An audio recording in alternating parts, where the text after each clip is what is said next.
Hello, hello.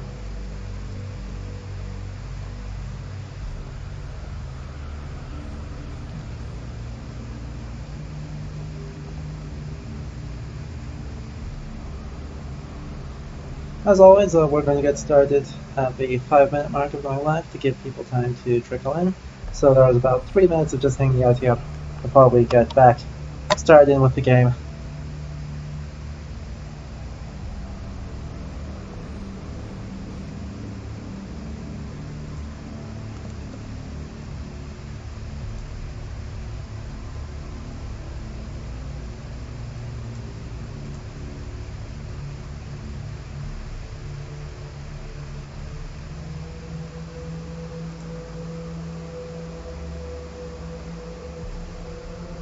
Meantime, the bitrate seems to be stable right now and we're not doing anything, so hopefully we'll get through it with less trouble this time.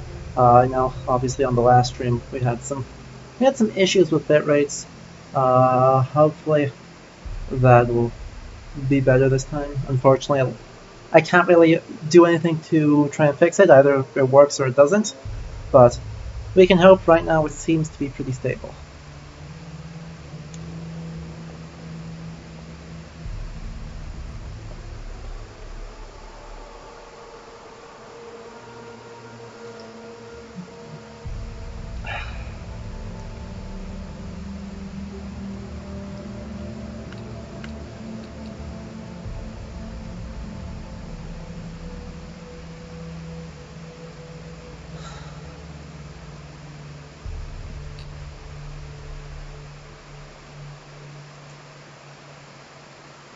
Yes, I finally got the last piece of tax information I needed to actually turn on affiliate and get monetization. So that's a thing that exists now, which I am very happy about. There was some uncertainty with where I would have to pay taxes to for this, but we figured that out, and so it's all reported correctly and everything's turned on, which is great news for me. Especially since, unfortunately, due to bureaucracy, I can't work my normal job at the moment, which really sucks. So this is kind of now my only at all source of very small amounts of income for the next couple weeks. Which sucks, but of course there's never been any pressure to donate or help support it. And just having you around here helps. Okay, we're gonna get started here in about 30 more seconds. So, almost there. This should be the last stream on Hellblade, so this should pretty well finish us off. We're down to dealing with Fenrir, and then with Hell. Which Fenrir is going to be interesting to talk about, because the usual defense for why Fenrir looks that way doesn't actually work. So let's find out.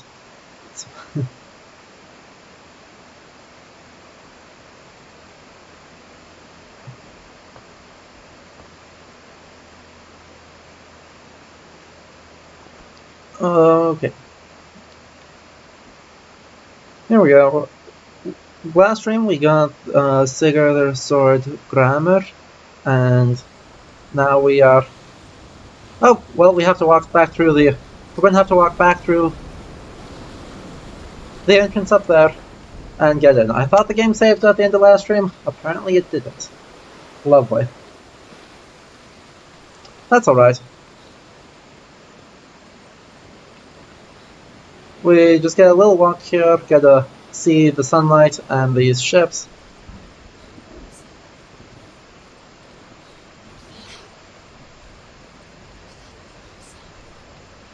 Yay. Just who we wanted, more voices in our heads.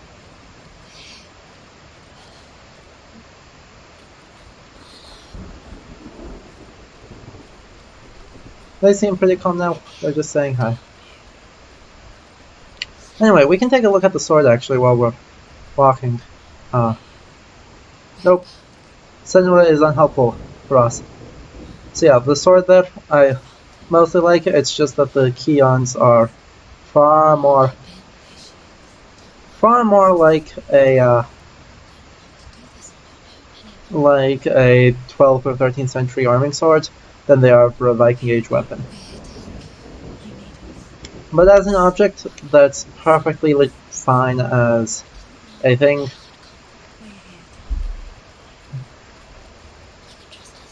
Tiny bit anachronistic, but not really a big deal.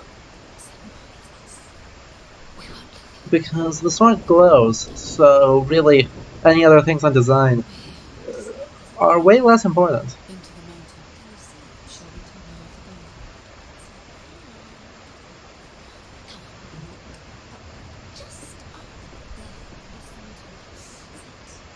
Here we go.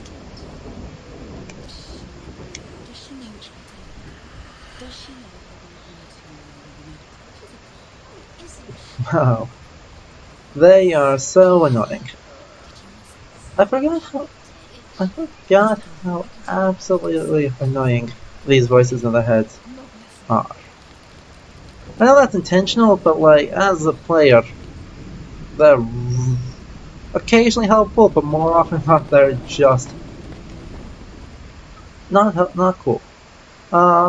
Here, we basically like enter a castle gate.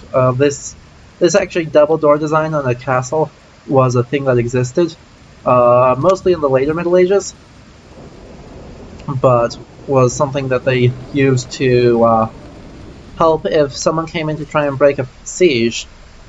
Then they'd actually manage to be stuck in between two gates, so defenders could really hold the choke very well.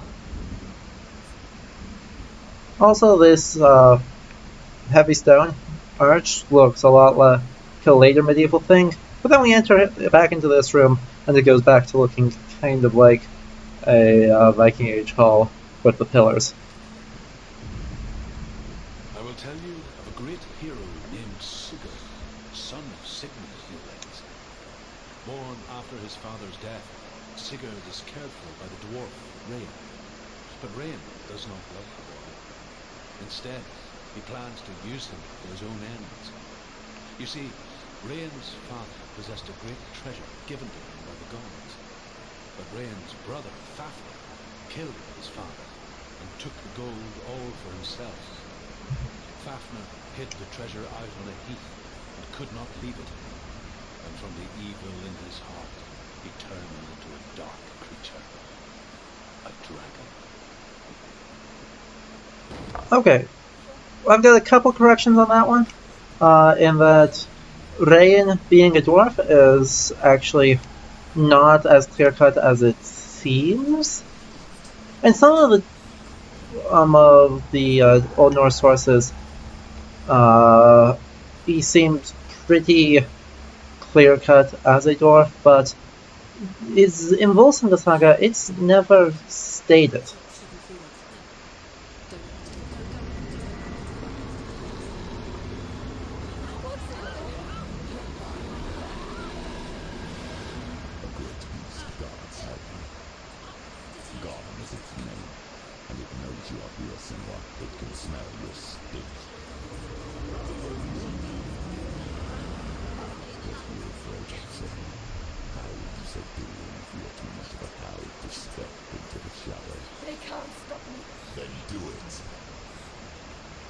Dang it. Okay. We've got to run here. So talking and running at the same time. So Rain is never stated.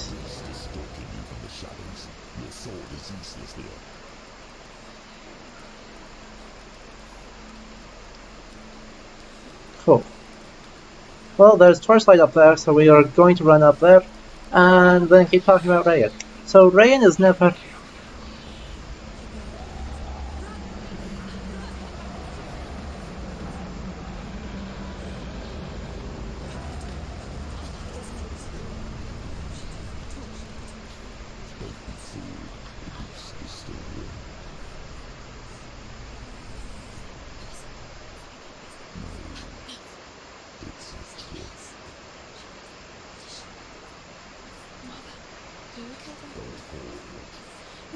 Senna, somehow It's not so full of pain.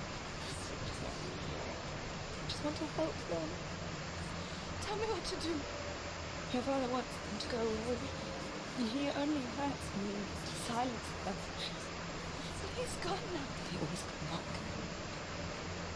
He says I will die if I go with them. They say I won't. I won't be with them. Stop! That's why they crawl through the walls. Do you see them? Do you see their faces? He's coming. Senua, help me. Help, get me out of here. Don't go. He's disappeared again. She shouldn't be here. She escaped the darkness.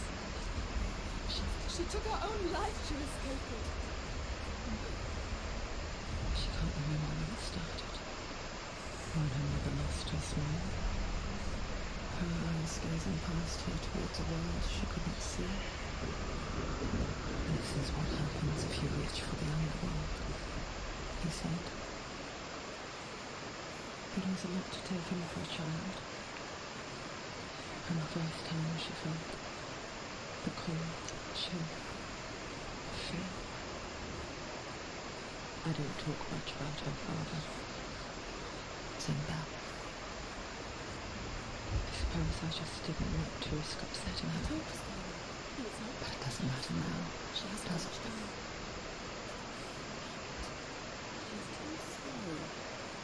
Anyway, so Rayen. The other thing that's inaccurate from the runestone, it said that Rayen does not love Sigurd and wants to use him for his own ends. While Rayen does very strenuously urge Sigurd to go kill Fafnir, it's also stated that Rayen did greatly care for him up until Fafnir was dead, and then Rayen wanted all the gold for himself. It being given him by the gods is also technically true, but also simplified.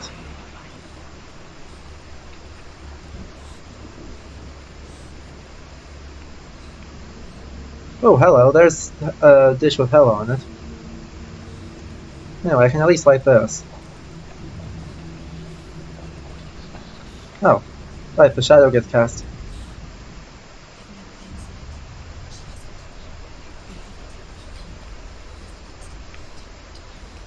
Okay.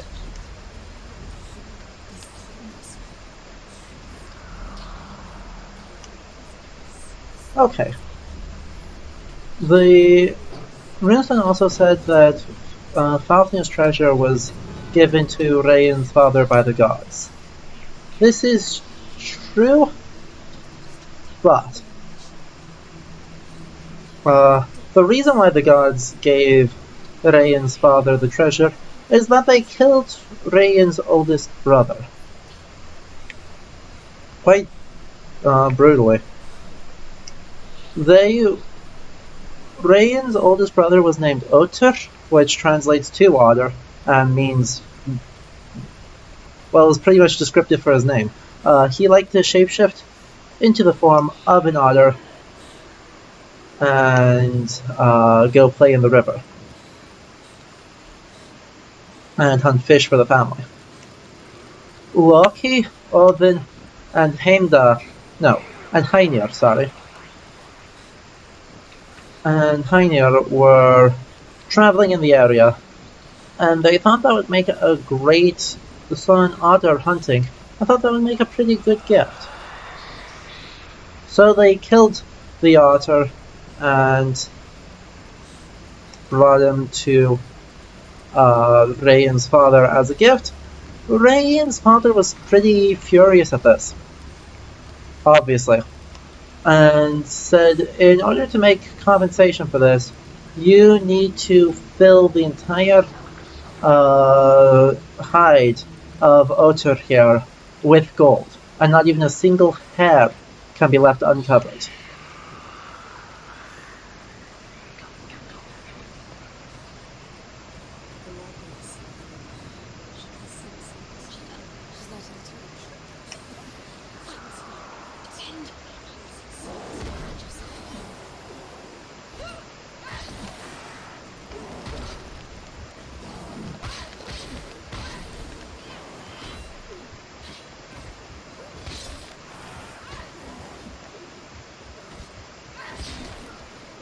So, in order to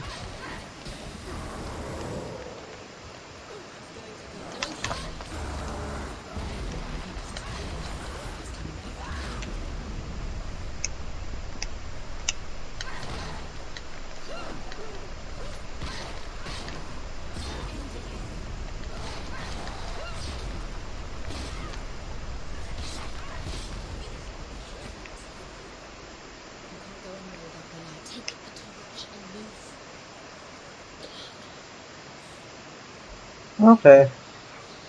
Sorry, combat got in the way of the story. So, in order to get the goal to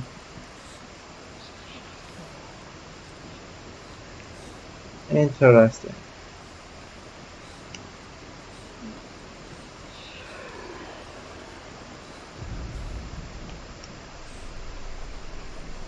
Is there an above it to look down on it from?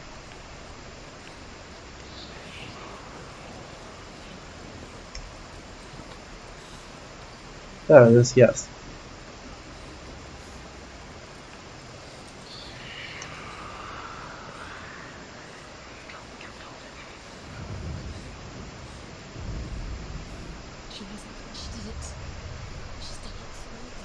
This place. It reminds her of the isolating, suffocating darkness that should have through us longer. Imprisoned in her room at night. Faces in the dark, come through the walls. She once thought everyone would see her. That's what children say all the time, isn't it? That there are monsters in the dark. By the time she realized that only she could see them, her father was in there, could see the monster in her. Anyway, in order to get the gold, Loki goes and extorts a dwarf called Andvari. This one is explicitly said to be a dwarf.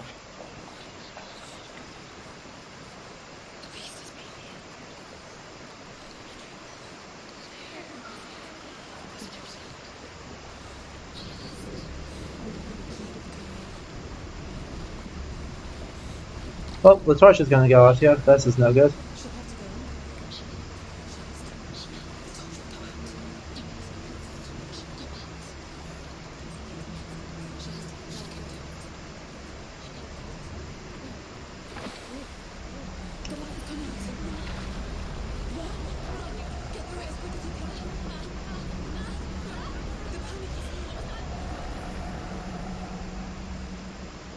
Okay. So, Andvari is a shape-shifting dwarf, and so he turns into a bunch of different forms to try and escape Loki from where he lives underneath a water ball. Loki also shapeshifts, because that's the thing Loki can do, and manages to capture Andvari and says, I want all of your gold. And Andvari's like, okay, you can have all of my gold except for this one ring. And Loki's like, I don't think so. You're going to give me all of your gold. So Andvari curses the whole lot of it.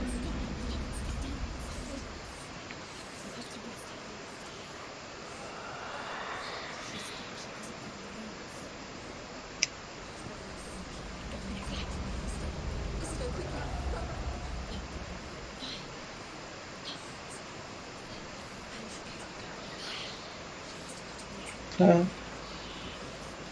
One more run here.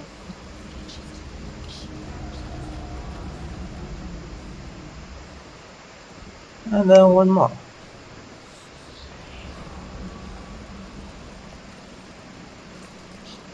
There we go. So, his revenge for saying, hey, I want all of your gold, instead of just almost all of your gold, he curses the whole thing that it will just bring death to whoever has it. The ring itself, which is an arm ring, is called Andvaranoid, so the gift of Andvari.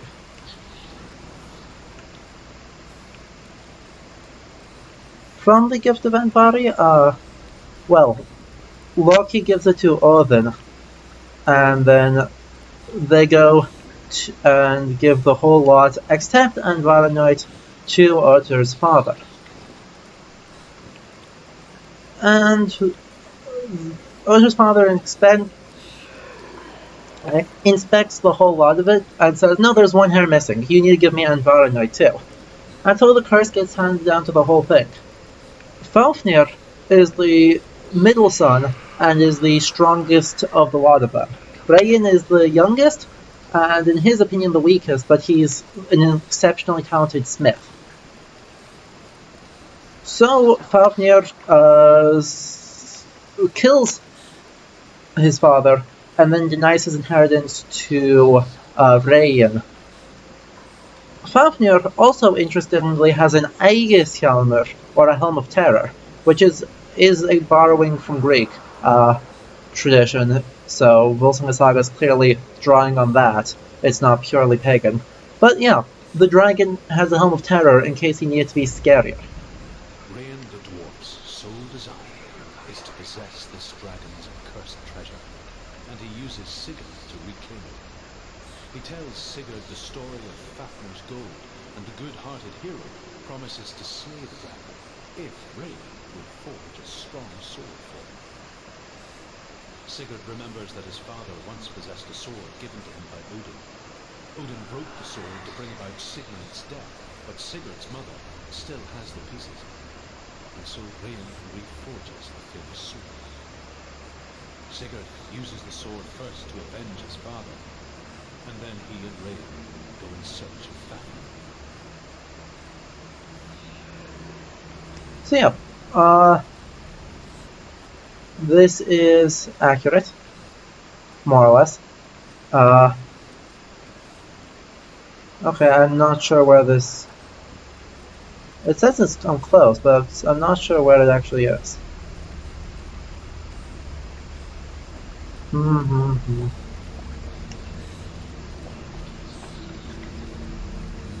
Anyway, this part of the story is mostly correct, though...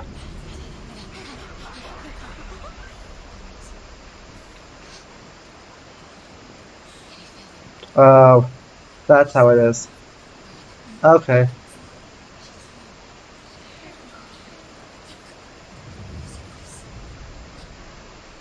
Ta-da.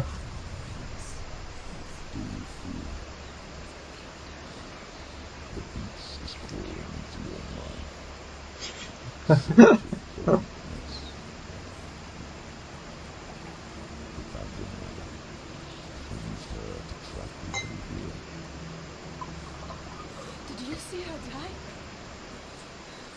I don't remember. I was only 5. They told me she escaped the darkness, that she's with the gods. But what if they lied? What if the darkness took her and trapped her here?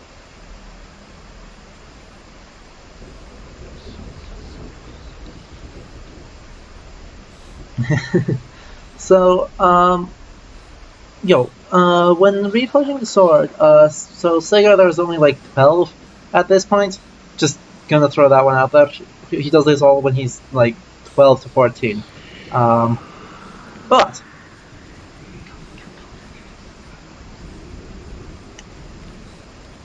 he says, quite sanely, so I want a horse and I want a sword. And so getting a horse is actually easier because he goes to his adoptive father, and who is also a king, and says, yeah, you can take anything from my stock. And he meets an old man who takes her, who's caring for all the horses, and he says, drive them all into the river, and whichever one crosses it is going to be fine. And so he does.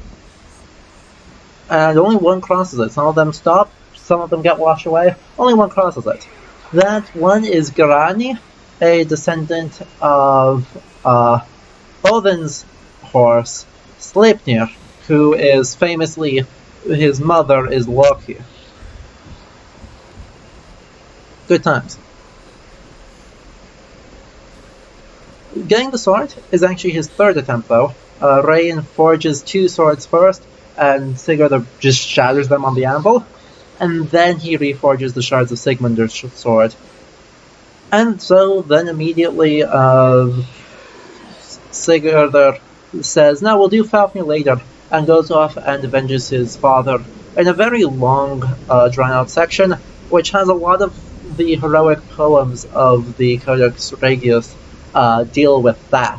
Specifically, Helgi Hundingsbane 1 and 2, both deal with these events. And Odin helps him out there in the guise of an old man named Fjolnir. Fjolnir actually became the name of one of the national magazines in Iceland in the 19th century, as some young professors were trying to make Icelandic sound more like it used to, and trying to distinguish themselves from Danish rule. They used Fjolnir as the name for that. The dragon Fafnir is so large and deadly that it would be impossible to kill him Yeah. face to face. But each day, Fafnir crawls across the heath to find water. So Sigurd digs a pit in the dragon's path and lies in wait in it. When Fafnir slithers overhead, Sigurd sinks his sword into the dragon up to the hilt. Sigurd leaps from the pit, and Fafnir sees his killer. He warns Sigurd that the treasure will lead to his death, as it led to the death of Odin. Sigurd replies that death comes to all men, and every man will want to be wealthy until that day. And he takes the treasure. Yep, that's actually what he does.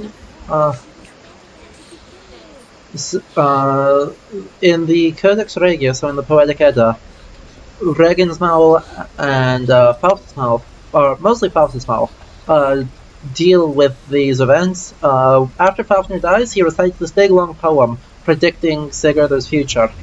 And also Sigurd Thrifamal deals with what happens next, when Sigurd goes and rides through the fire in...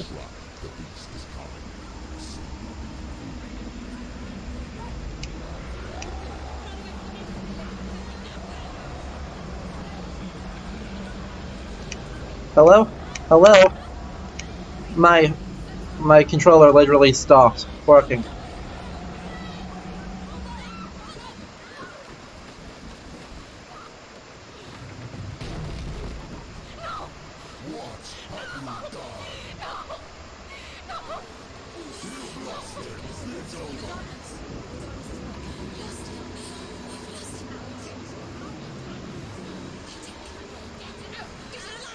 Without his head, he will never bring his soul back. His fate is sealed.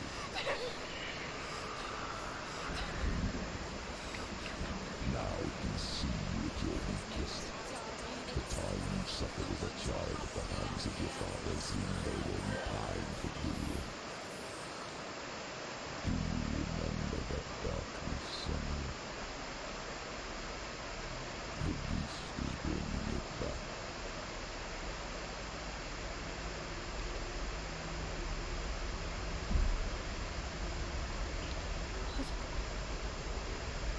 Why did you leave me?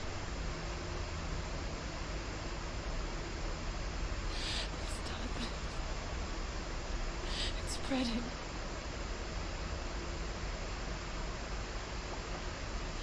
Father's keeping me away from things. Away from Dylan.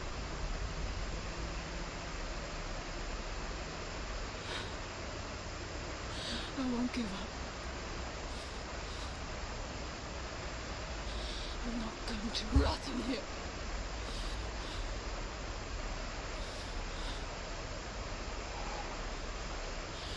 I'm going to find Dylan.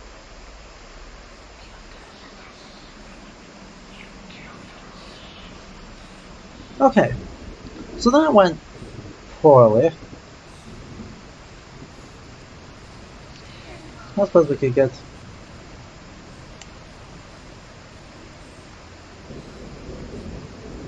We just lost Dillion's head, which is no good. So we're gonna go try and retrieve it from where it definitely didn't shatter after falling several hundred feet. Yeah, we did that well. Anyway, I was talking about Faustus Mouth, and in the Poetic Edda, where after killing Fafnir, Sigurdur goes and rides through the fire to rescue a beautiful woman that the birds told him about. That woman is Sigurdrifa, not Brynhildur. The characters get merged in Volsunga Saga. And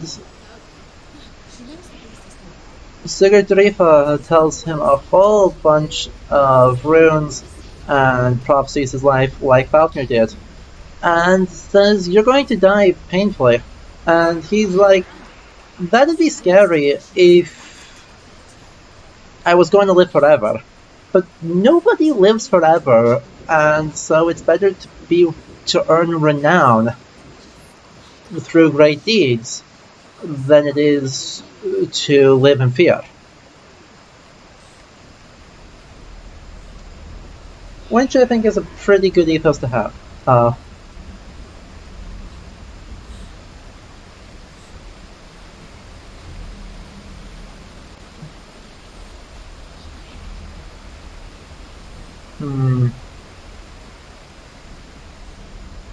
Where's the next train soon? I know there's another one nearby.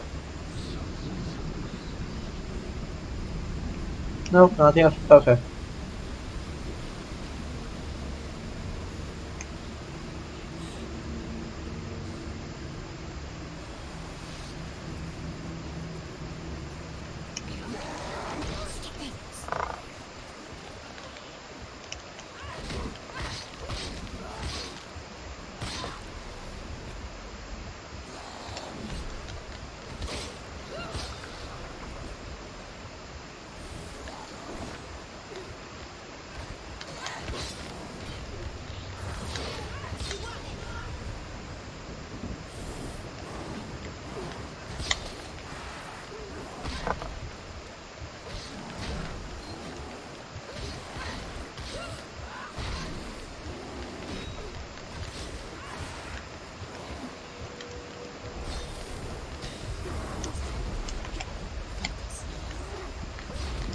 There we go.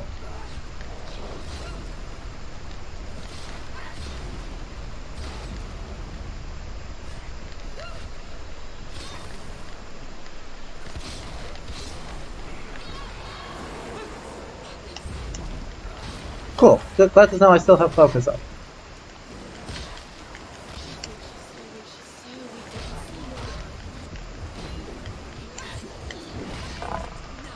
Cool. I'm nearly dead. This is no good. Well, I died. Good combat. So we're gonna do that again. No big deal.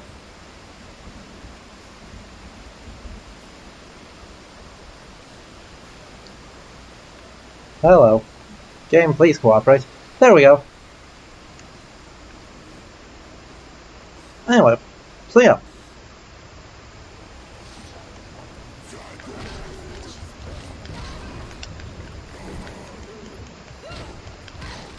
If she'd live forever,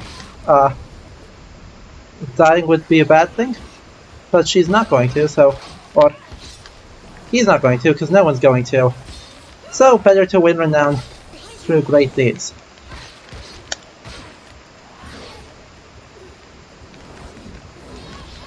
Ow.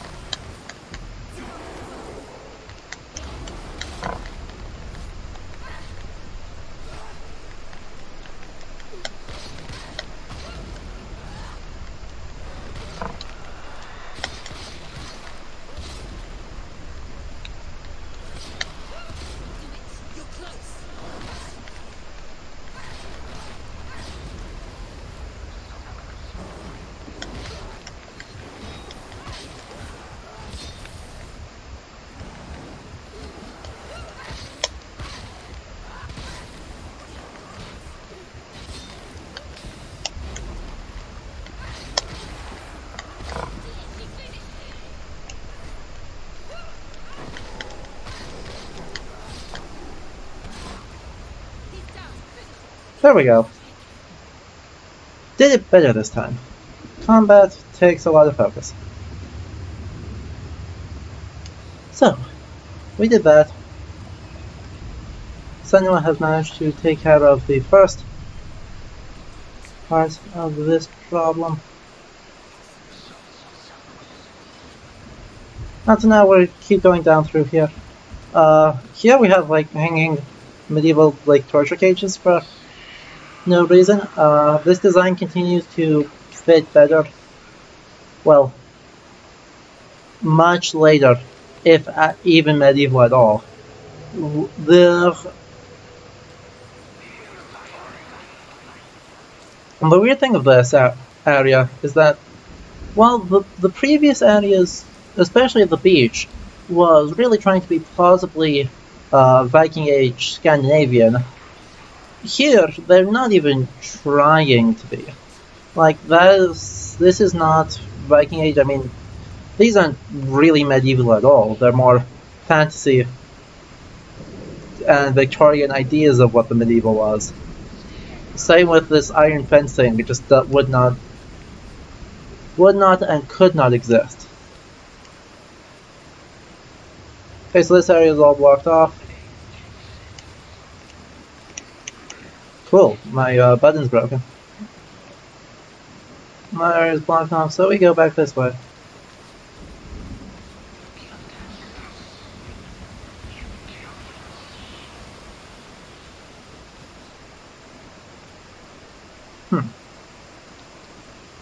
So somewhere nearby.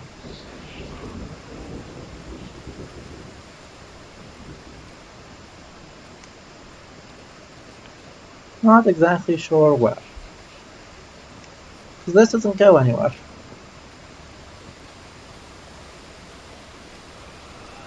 I don't think I can see anything like backtracking.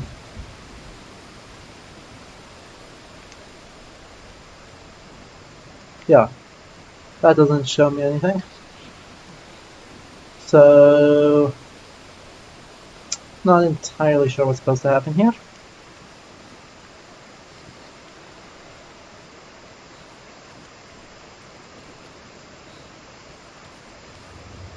Ah, here.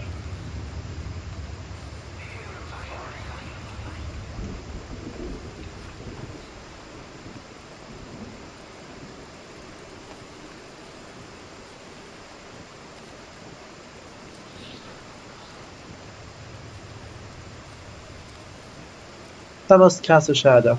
Okay.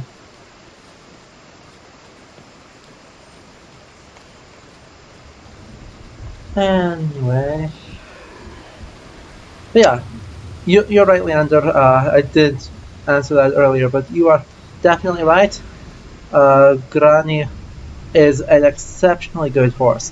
Later in Volsunga Saga, when after Sigurdur has married Gudrun Björkadottir, and his brother-in-law Helgi wants to marry Brynhildur, who Sigurdur met earlier and was supposed to marry, and said he would marry.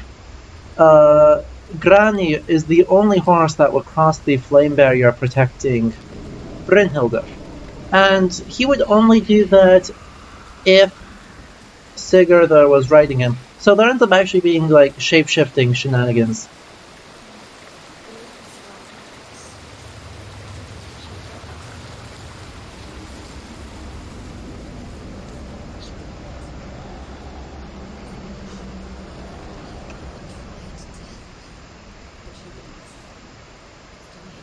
So, yeah, Grani is a very, very good horse, and Odin just straight up says he's the best horse traveling this world.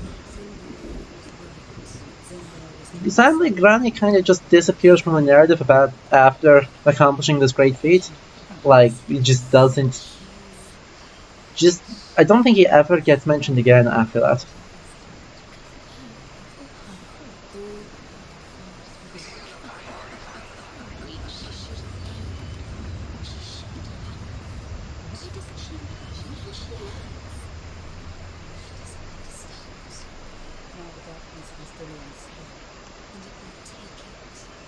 never give up. She can see, she can see, but she will never fall. She's like the dark. Okay. It's the end. So we are doing, well, another case of Just even trying to retrieve holy shit. She's got to go deeper to beat her heart, deeper towards the deep. The lights from Alex. She'll die.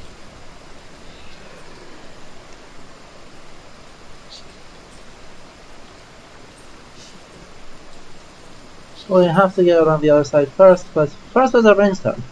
Let's go hear that. Sigurd's newfound power lets him hear the birds speak, and they say, Sigurd should eat the heart itself. Rain wants Magnus gold. Sigurd should kill Rain before Rain kills him. Sigurd should find Brynhild the Valkyrie, whose souls are enchanted with sleep. Sigurd heeds the words of gods. He kills Rain, eats Fafnir's roasted heart, and takes Fafnir's treasure. And he embarks on a new quest, to ride to Hinderfell and find Brynhild the Valkyrie. Okay. This one didn't mention that the reason why is that he's clumsy and burnt his finger while roasting the heart for Rayen to eat. And then he instinctively burned his finger, sucking it to take the heat out, and so wound up consuming a little bit of the fat.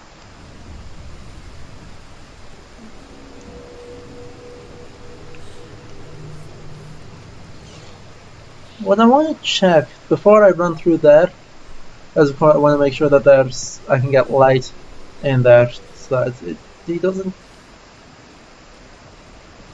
end up being super duper lethal.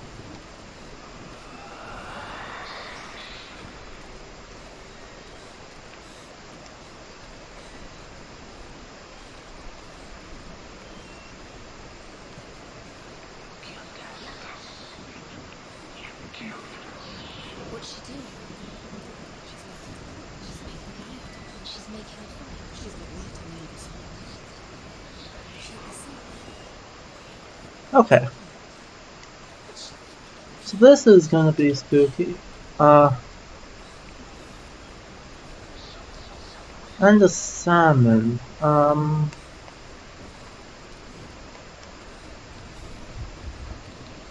The salmon is Andvari. That's how, when Loki gets the gold from Andvari, Andvari's final form that he tries to hide as is a salmon. So that's from earlier in Volsunga Saga, but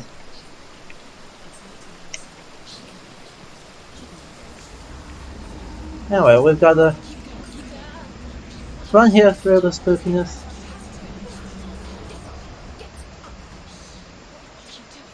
Oh, okay.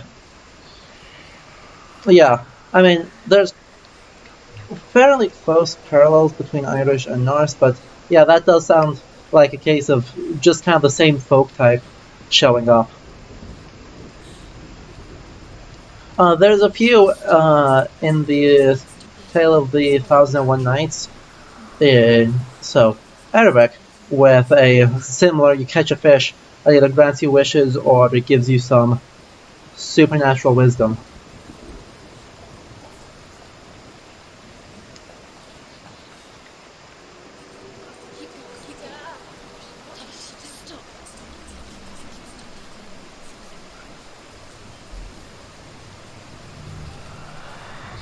Anyway. Another hell plate. This seems to be as like de facto crest for hell, which has no writing on it, which is cool. Anyway, I did that. We're getting close to the bottom here. But yeah,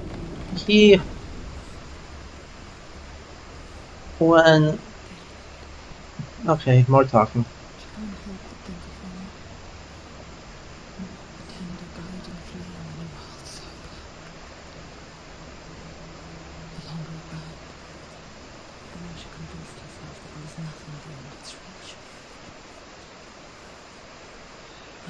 separates us from what we fear. Sigurd learns that Brynhild had once disobeyed Odin, and so never punished, stuck her with a sleek thorn, and put her body within a rampart of burning shields. Only a man who knew no fear could ever reach her. But like me, Sigurd is fearless and passes through the flames, just as I did. He wakes the sleeping warrior girl. She teaches him the secret wisdom of runes, namely victory runes, ship runes, runes for persuasion, runes for truth, runes for healing and help, runes for perception and power.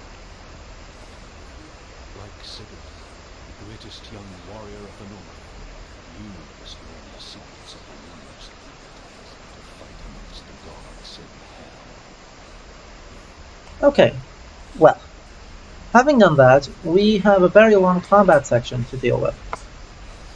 So yeah, that one was actually right. That's pretty much quote an exact paraphrase of Volsunga Saga. As is mentioned in the Poetic Edda, the one who teaches Sigurd all this is Sigurd Jarifa, which literally means victory bringer. So the victory bringer teaching him the victory runes. But then Brynhildur still exists behind the shield, wall of burning shields and was also a Valkyrie. So there's a lot of parallels. The tradition is pretty wonky. What's fun is that in the old High German tradition, the Nibelungenlied, Siegfried, instead of eating Fafnir's heart, bathes in his blood, and his skin becomes very thick and basically like armor to protect him. And Brynhildur still exists, Brunhild, but she's the queen of Iceland, a country that has never had an indigenous ruler. From the 9th to the 13th century, it had no ruler at all, and after that it was the ruler of Norway and then of Denmark. So clearly the German tradition didn't know Iceland very well, but making her the queen of Iceland.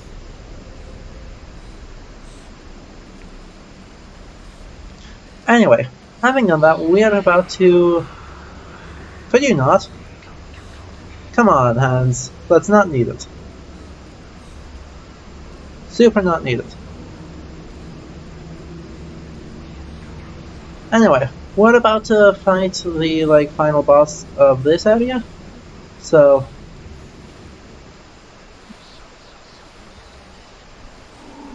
going to take on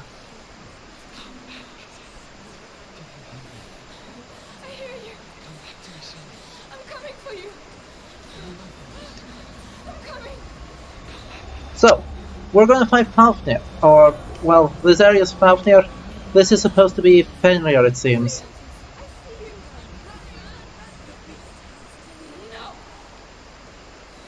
This is supposed to be Fenrir, Fenris Ulfur, according to all of the wikis and paratextual material.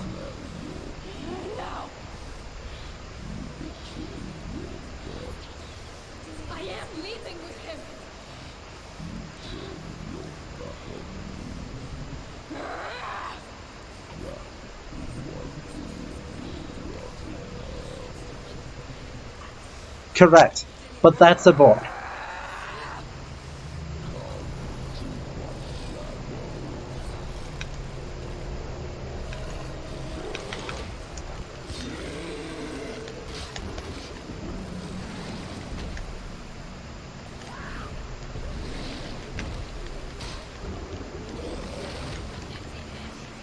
Jesus, I should not have... I did not want to focus that, but I will take it. That's a lot of free damage.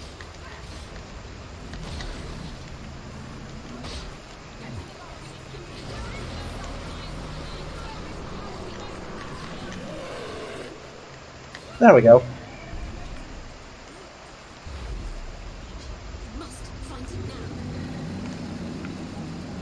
Where is he?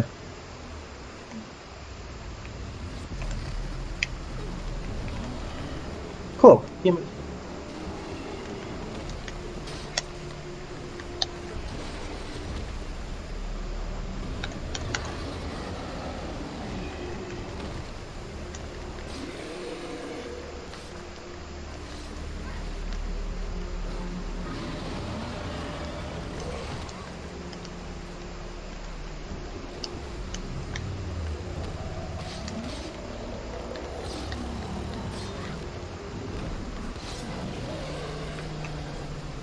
Ta-da! So we just took out, possibly. I don't think I'm done yet, actually. Yep.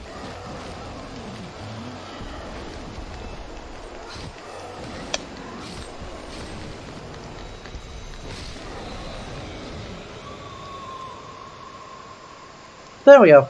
Now we're done.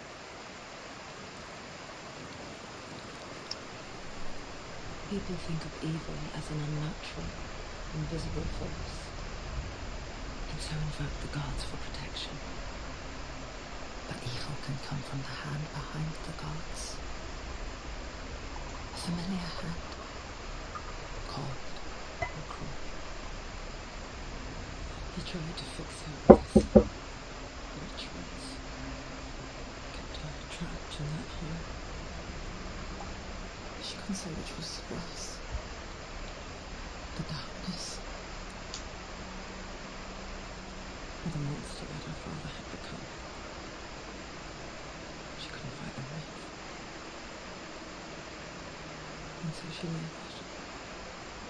Headed for the one-way route that she had died. If she had stayed, she wouldn't have survived. Maybe Gideon would still be alive.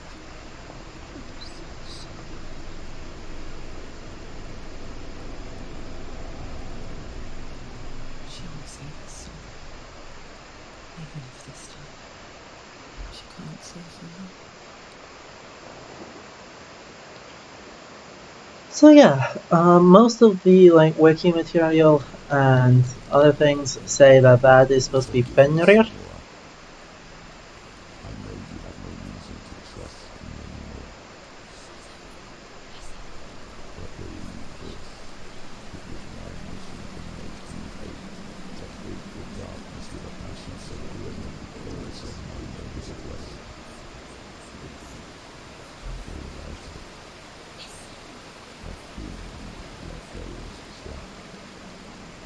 All this time I wanted to protect you from the truth that would have destroyed you a long time ago. But you have conquered your darkness in return. You deserve to see behind the veil of the darkness.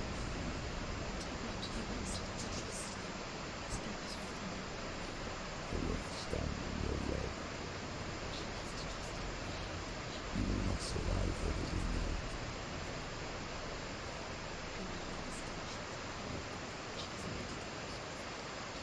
Okay. So the usual reason given as to why that, or whether you want to call that Fenrir or Garn or whichever. I mean, I actually prefer thinking of it as Garn rather than Fenrir, since that's what the game actually says. But regardless, clearly not a dog, clearly not a wolf, clearly a boar. One of the reasons given by the promotional, by the wikis and such, is that there are no boars or no wolves in the Orkney Islands. And so Senua, hearing Drew's tales of a beast, fills in with a boar. The largest, dangerous animal. But in the first runestone, if you remember, one of the very first ones, Drew says that it's a wolf that will eat the sun. So, yeah, not super clear as to why that happened.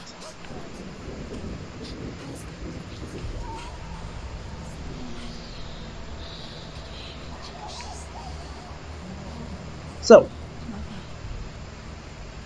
I won't let the darkness trick me again. I know we're safe with the gods.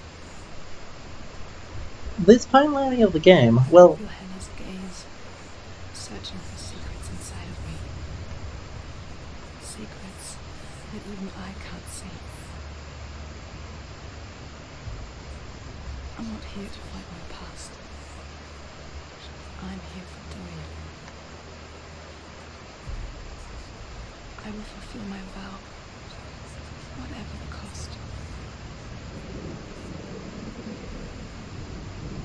So, with this final area, we are inside a volcano. That's how deep into the mountain we went. We found out it's actually a volcano.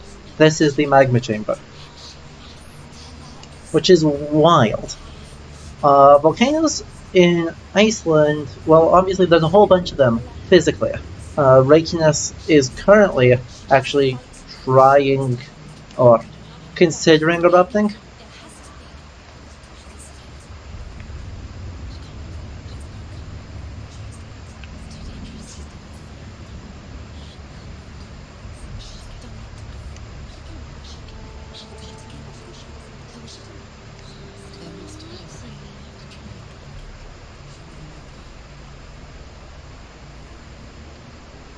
Okay, so this gets it up to the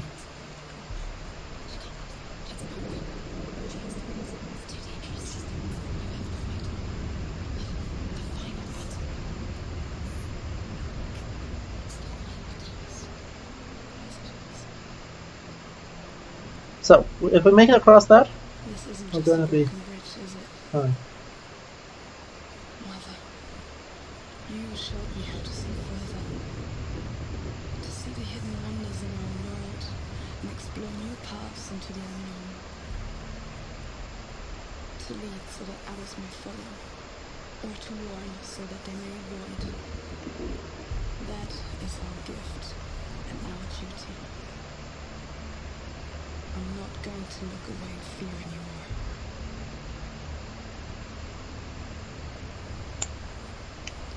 We're getting there.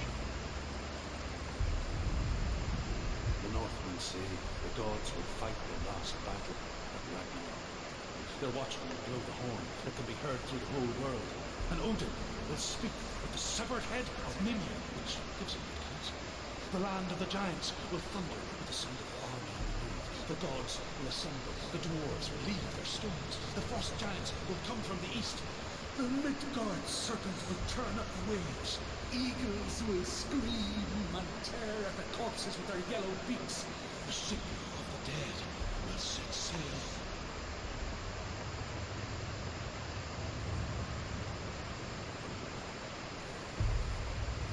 Yep, we are at our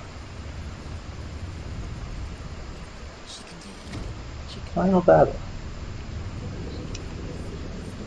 So as we go and we rebuild this, one delightful thing is that this end of the world imagery survives long after the end of Norse paganism.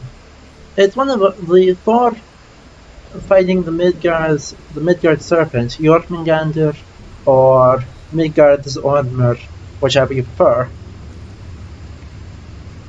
is one of our very oldest attested stories, with runestones going back to the 9th and 10th century depicting it, including some Christian runestones. And it's one of our most durable stories. That and the never-ending battle are exceptionally durable. So there's a story, or yeah, I guess we'll call it a story. It's actually a translation of a Latin text, but it's the Saga of the Descent into Hell, which tells of Christ's time in hell at the end of after his crucifixion. But it's specifically, the Norse translation says that he is the bait and the cross was the hook, and he shall hook the Midgard serpent of Satan, and so Satan shall be deceived into thinking he has rule over the world, and so shall be defeated entirely. Well, that's the fishing story, but this conflict then survives well into Christianity as an analogy. The Northmen say the world will come to an end. They call this Ragnarok, the destiny of the gods. First, there will be a terrible winter, 3 years long. Then, mankind will turn itself. Brothers will fight each other to the death, and people will forget what they owe their kindred. Times will be hard. Crimes will be great. The will be an age of axes and swords. The wind will blow through abandoned halls. Wolves will walk where children played.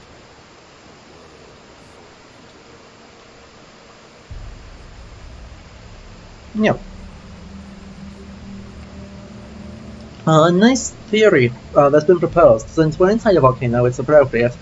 Neil Price, alongside some others, has proposed that the Fimbulvetr, that 3 winters long, that 3-year-long winter, with no summers in between, is a distant memory of a volcanic, or the impacts of a volcanic eruption. Or most accurately, 2 volcanic eruptions.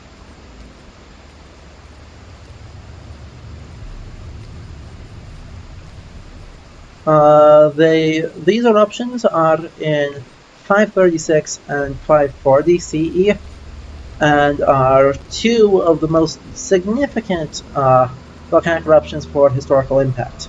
We don't actually know where they happened. Well, we know one of them was probably from Mexico, and the other one was probably, well, we actually don't know, but low latitude. We know it was from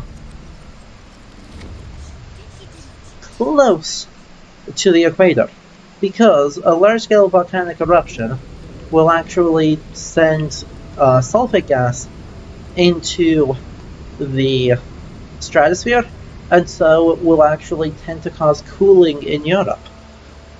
Famously, obviously, Krakatoa did that, and the Tambora eruption in 1816 did that, which is where, like, the origins of Frankenstein as a novel came from.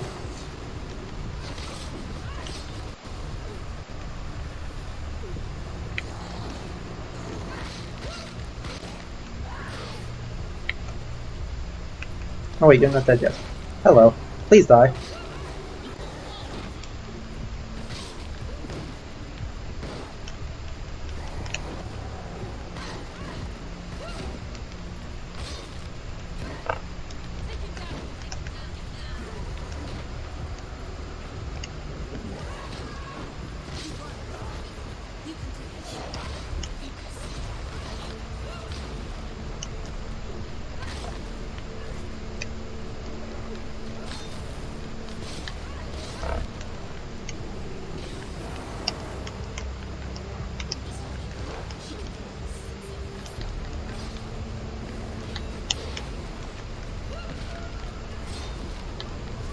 There we go. And so yeah.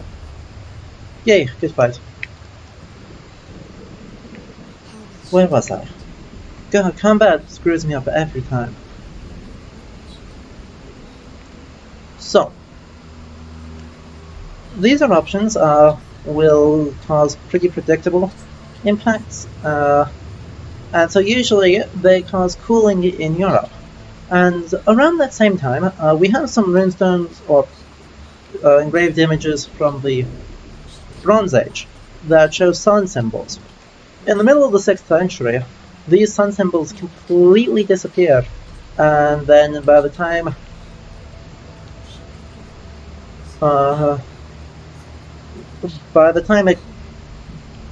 we have any records that show up again, the sun imagery is completely gone, and the Norse pantheon as we know it seems more formed.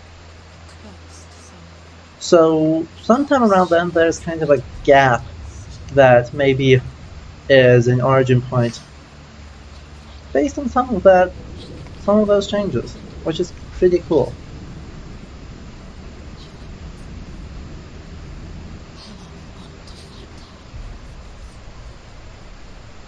This is where it came from, isn't it? Is this where it came from? I don't know. So yeah, that's super cool. That's been one theory proposed. I hesitate to fully accept it, though I do like the idea of volcanoes having global impacts. Yeah, this is where I came from. But mostly due to, it's just because the evidence is so thin that any theory is pretty much just very interesting speculation. But more probable is the agreement that the descriptions in Volusbau of Ragnarok are based on a historical volcanic eruption fairly close to the time it was composed. The reason we believe that is that if I could stop talking so I could think, that would be nice. We have an Eddic poem called Harmundarkvela, which is widely accepted to show kind of the tropes of a volcanic eruption. And these tropes of the ground shaking and some of those match what we see in where am I supposed to go?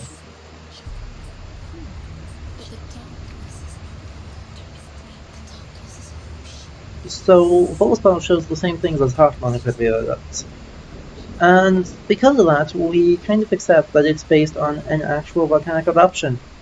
The one in question here is probably in 935, the eruption of Eltgau, so the volcano Katra, which was a pretty big and wide-known eruption that caused pretty significant impacts in Scandinavia, though not significant enough to really... Okay, that doesn't open either from that side or at all. Where do I get down? Okay, and where do I get behind? I've got to get up there in order for this to reform. Because you can see there's only one piece missing. Ah, that's how. Okay. I align that and then I go and do it. Okay, that works. So, that since Volusbau was probably composed in the 970s, somewhere between 970 and 990, that's within living memory for old people. Also, just how bad things were after Eltgau, and so that's been the most likely date proposed as for the origin point. Well, and the bitrate just went to absolute shit, so we'll give it a moment to recover while we listen to our runestone. The Northmen say that at Ragnarok the gods will face a ship full of their foes, which Loki has steered to Asgard. It carries the fire giants, the wolf that will eat the sun, and all kinds of dark creatures. Surtur will join them with his sword of fire. The cliffs will crash, trolls will walk the land, men will tread the road to hell, and the heavens will split open.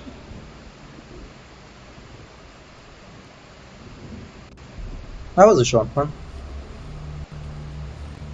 Well, then I'm going to keep talking about this while I wait for the bitrate to recover, because it's very low right now. But the audio has in past times been fine, so we'll let it do that while I sit here for a moment. So yeah, while it's been proposed that volcanoes, and both local and very far away, have had a big impact on Norse mythology, there's this weird thing that happens in that our later literature has almost no mentions of them. The ones that are historical, primarily, do mention them. So some of the bishop sagas, some of the king sagas, and especially Sturlunga saga, the history of the 13th century, written by Snorri Sturluson's nephew. Partly. The longest part of it is by Snorri Sturluson's nephew. Do mention volcanoes, but the legendary sagas and the sagas of Icelandic families in the Viking Age don't mention them almost ever. And it's really not clear why that is or what's going on to cause that. One thing that's been proposed is that there's descriptions in the text Grettir saga, or the saga of the outlaw Grettir Ásmundarson, who we saw last stream, the guy who was afraid of the dark because he fought a revenant, and the moonlight from the revenant, the moonlight reflected in the revenant's eyes scared him. That guy. There's a scene where he says that in Iceland they call distant lights fairy or Vaikir fires, and are warned away from finding them, but there may be gold buried underneath them. It's been proposed that those are supposed to be like a warning for pools of either very hot water or of actual lava coming out from crevices, and a warning to stop people from getting too close to them, but by assigning them a fey function. So if fairies are there, then that's just a good reason to not go mess with that area. But this is not super clear or accepted. A lot more research needs to be done on that. Well, this is frustrating. My bitrate is just not recovering, so do let me know if this is unwatchable.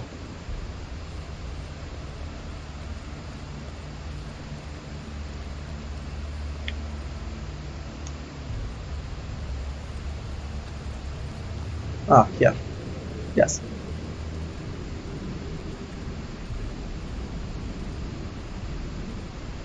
Okay, it's finally back.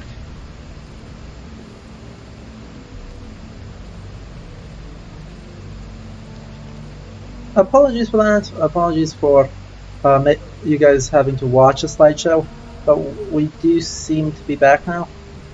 I hope. And hopefully the audio was fine. Do let me know if things are going weird again, and we can always stop, pause for a minute to try and let the stream catch up so that you guys don't miss anything.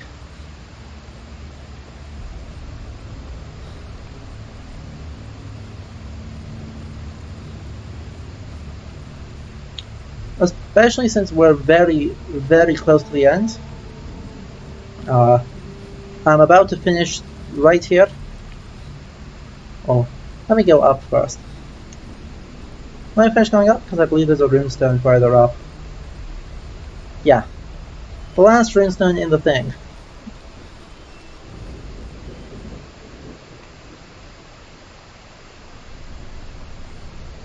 Hello? That was weird.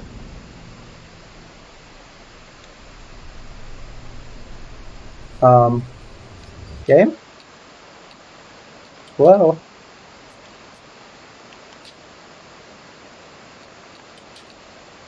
Subtitles are on. Cool. It just doesn't want to tell me the runestone. That was basically just Ruth saying Ragnarok is coming. And maybe describing what happens afterwards, but I don't remember for sure. So that's weird.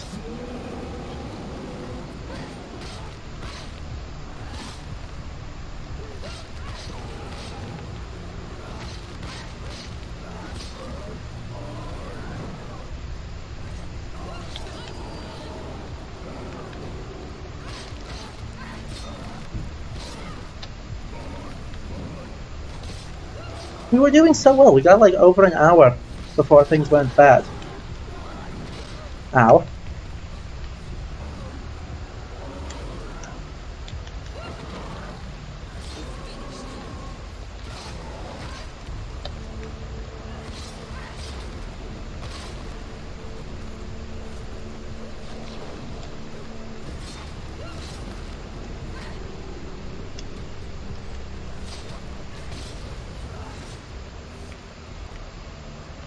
That was very weird. But, we'll give it another try. As soon as I finish this bridge, see if it shows up.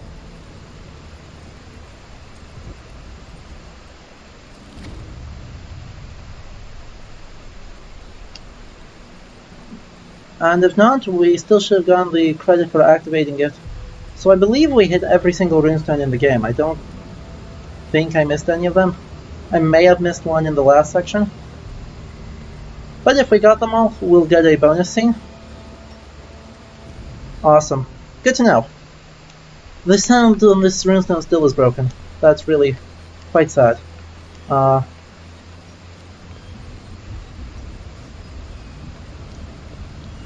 yeah, I'll just keep the audio running, and if things get quite bad, I'll just pause the game to let the bitrate recover. Right now we seem to be doing okay with just a couple stutters. I suspect it's whenever trying to project this, even at this resolution, is just a big enough ask for my internet, but if anyone else starts using it, things get weird. But it's done. So now we can enter the final area. We've mostly got cutscenes here, and then one very big boss fight. And then another cutscene.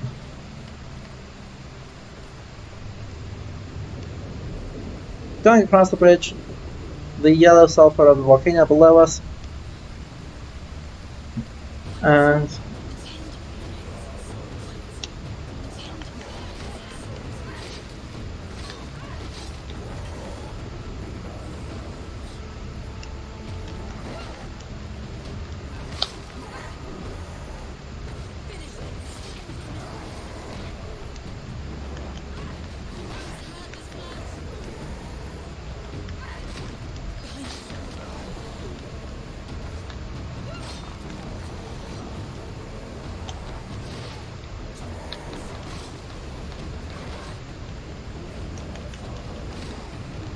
we have more of this like Hardruna style of, you know, let's just focus and get this over with. Huh.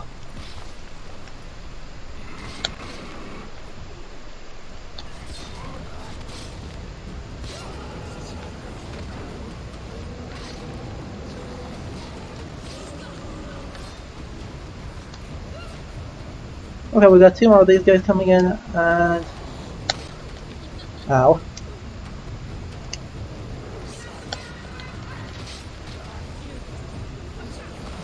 Cool. Ow.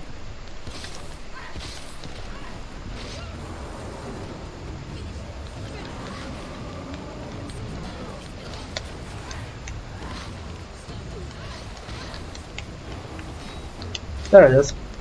Got it.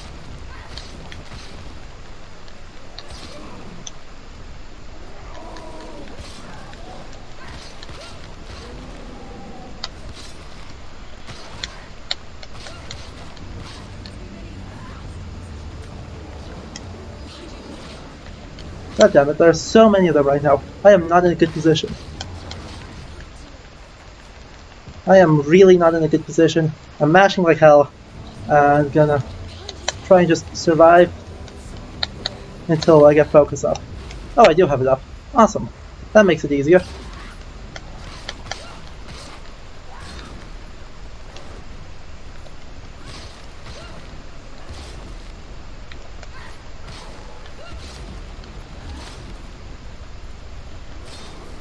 Ooh, so much combat.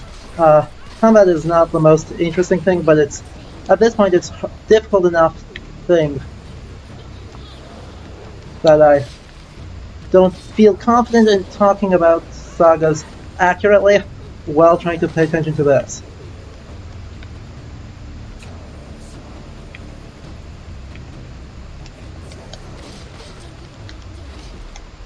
There we go, right away.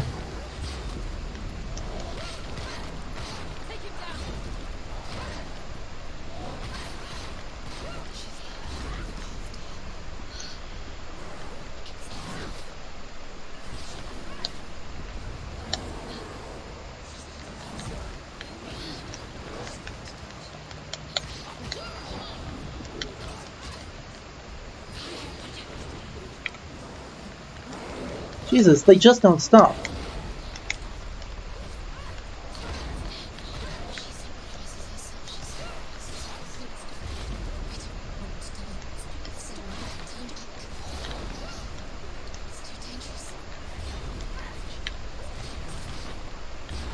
Are we done? Jesus, there's just so many of them. I forgot how just... We did it. Okay, that was a lot of fighting. Mostly of the same guys. We've seen all the enemy types here. We had the... Well, none of these types are actually at all accurate, obviously. None of them are even really close. Well, something I learned actually quite recently that is relevant here is that blunt weaponry is not attested in the Viking Age in Scandinavia. Despite the apparent contradiction of that with Thor using a hammer, maces and the sword aren't not weapons used in the Viking Age by any known standard.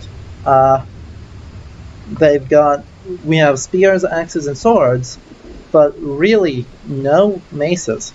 Much less the flanged mace like what they had here, that's obviously designed to break plate armor. But, yeah, they didn't use blunt weapons at all. No graves of warriors have had any sort of blunt weapon. So even the guys who are the most... the closest to accurate were just not. Well, my computer seems to be struggling because OBS is lagging out quite badly, so again, let me know if the audio stops being fine. Now let's take a look at this door. This door is, well, pretty not Scandinavian. Yeah, bitrate. The bitrate also just went to hell. So I'll talk about the door, since that's probably all you guys can see. This door, by its design, appears to be made out of bronze of some kind.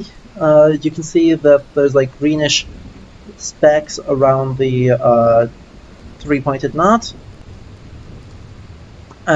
which would be some kind of patina, and then it's just burnished on the outside places. We don't see a whole lot of bronze working in the Viking Age. A lot of the material is working with silver and lead, more than with bronze or gold, but there is, of course, some bronze imported, some bronze used. It existed in Scandinavia, no real reason to avoid it. On this door, on the bottom part here, we've got the long ship, which is a very standard design. Well, it looks like kind of vaguely... Most of it is just spiral patterns into interlace, which is also perfectly fair, but it's not showing as many mythological motives as I would expect. Yeah, there's also what's been lacking in all of the plates in the previous area. There was that Hell image of Hela's face, stylized to a style very similar to that found on runestones from Denmark, like the Hearthstone that has a depiction of probably Loki, or the runestone depicting an unknown male figure with a beard from Norskot. The scale on this door is ridiculous, but as we've talked about in Dark Souls, things that are tall are meant to be awe-inspiring and are meant to kind of evoke the idea of something bigger than us. So very appropriate for the gods, though the actual design here is kind of nonsensical in terms of scale. Because you can see, well, just shorter than Senua. If we assume Senua is 2 meters, which is being way too generous, that's 2, 4, 6, I don't know, approximately like 7 meters tall. If we assume she's 1.5 meters, which is probably more likely, well then these stones may actually be 2 meters. So then, yeah, 2, 4, 6, between 7 and 8 meters tall for this door, which is comically large. Well, Stave Church doors, which these have a very similar, like, rough design to, were tall. They weren't that tall. one being 2.5 to 3 meters would be a very, very impressive. No, probably 3 meters is probably about right for the height of one. So this is twice as tall as what a doorway any person would need to use would be. And we seem to finally be recovering on frame rate. So we are entering the final room. We die too. We'll all die someday. And when everyone's gone, even the gods will die. We don't want to die. There seems to be some kind of like human-ish figure. These could be interpreted as hands, but I'm not really sure what's going on with those braziers. They look cool though. And there's this infinitely long hall, a very Khazad-dûm, very like kind of dwarf feeling inside the mountain. But well, you can see it's dark through there, and it's light through there. So, you know. I'm sorry. I didn't ask you to be a part of it. If you don't want to die with me, then leave me alone.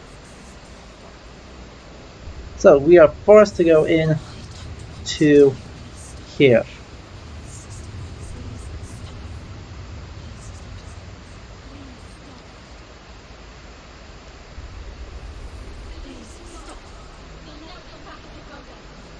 There's nothing to go back to. We only have each other now. Don't abandon me. Everyone suffers. They were right about me. Listen to me, not them. They were afraid. Like children scared of the dark. So was I. They made up monsters to fill the void. It doesn't make them real. They made them real. No.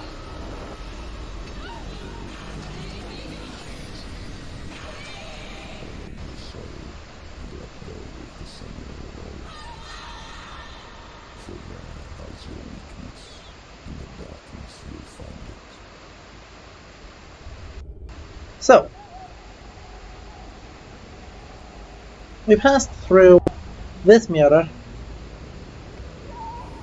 Oh god, my whole game is lagging. We'll give that just a moment. It's not like the old stories, is it?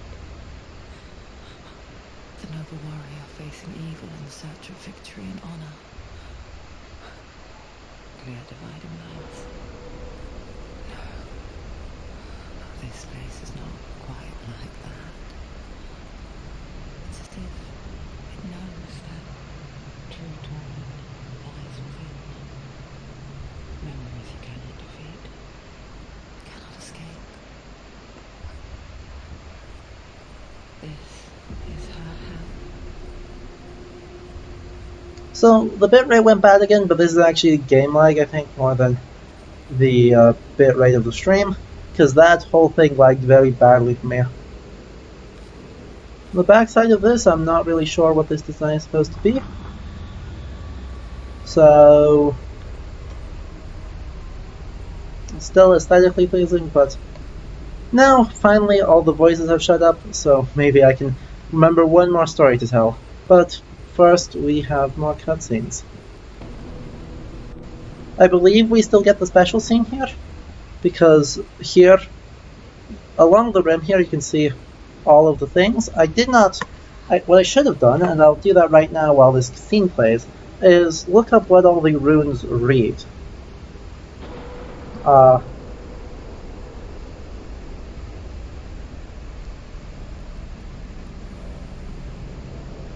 Good to do.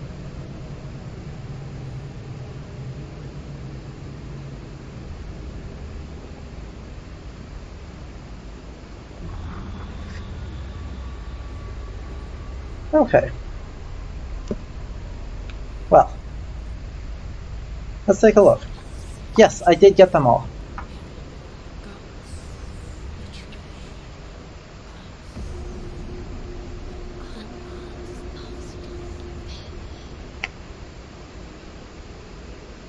The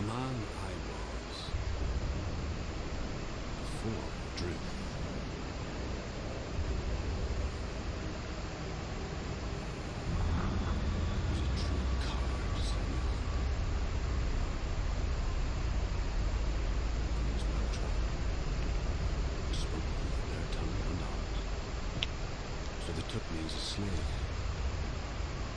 I thought I could help to broker peace.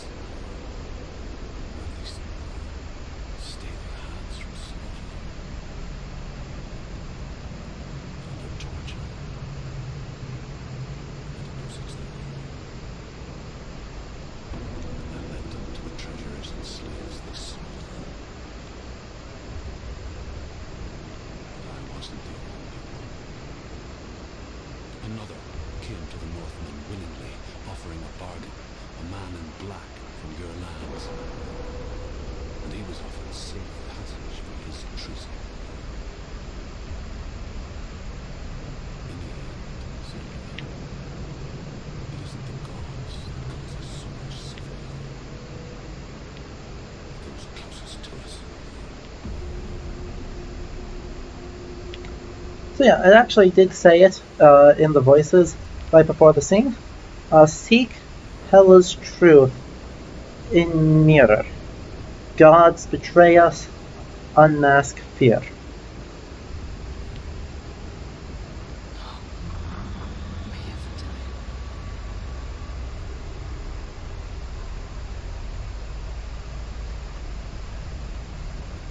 And so yeah, the implication in that scene is that the man in black who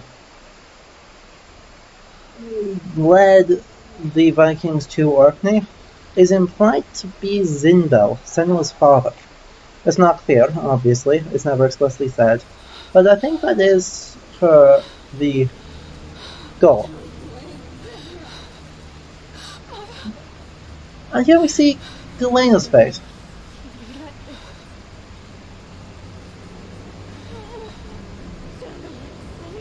Half burnt, half normal.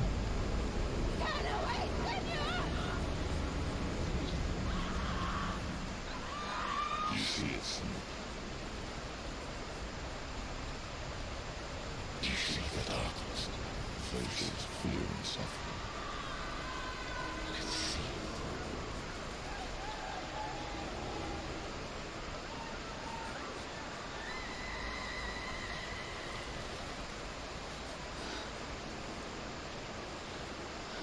So Zindel, on top of being abusive, burned his wife. Class act. She has nothing to fear anymore. The gods have saved her mother. Through my hands.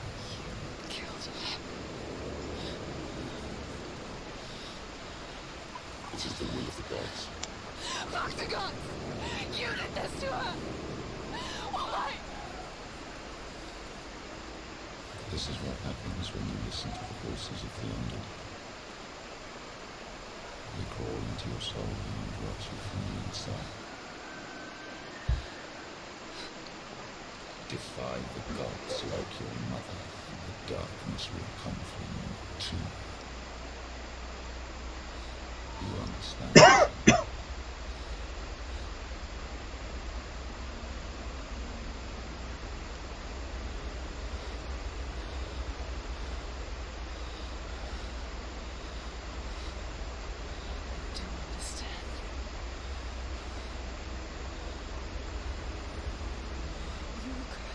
Your own madness. I was just a child. You created this darkness. You created this darkness so you could hide behind it. And so, here is Hela. You can see she's burnt. She is Galena. Instead of being half rotted like a corpse in the mythological corpus, she represents the fate of Senua's mother. You are alive. And so, She will fight you. here we go. This music is great.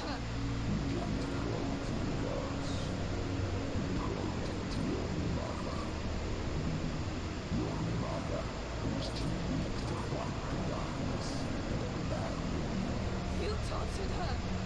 You killed her. You are the darkness.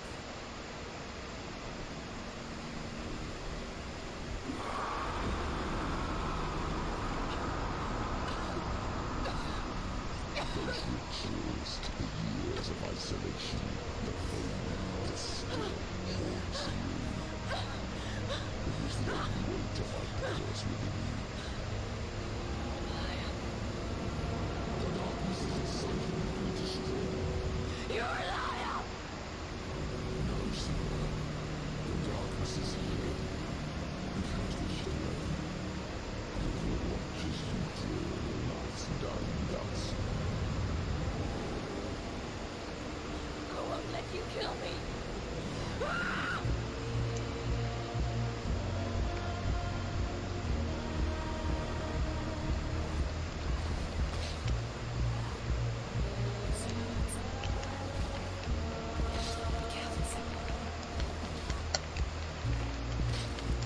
It's actually impossible to lose this fight, which is a fun thing, but still super intense.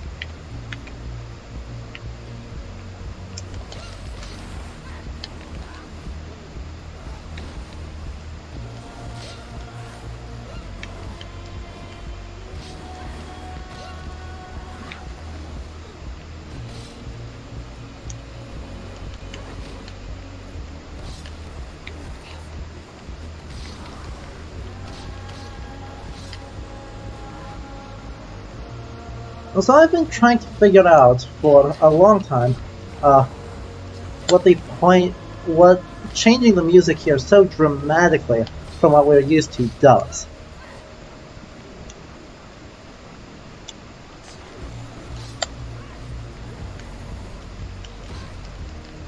How?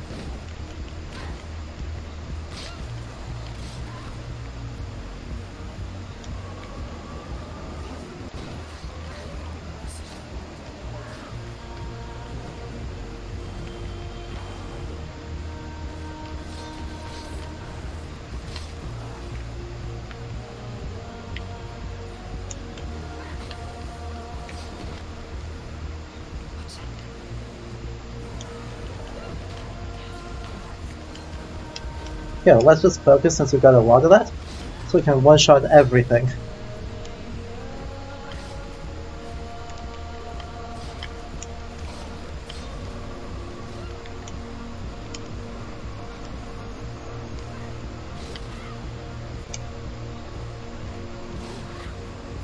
There we go. Through your darkness. You're a liar and a murderer. And if you really are Hela, then I have a sword here that can kill a god. And we rebuild the bridge that she broke out of sheer power as reality literally deconstructs around us.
I know he's here.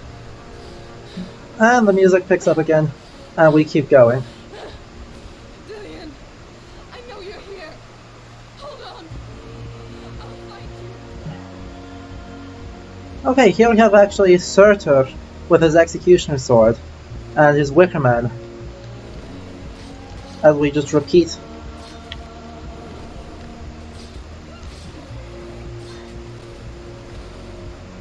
And it's Valravn now. So as we fight through the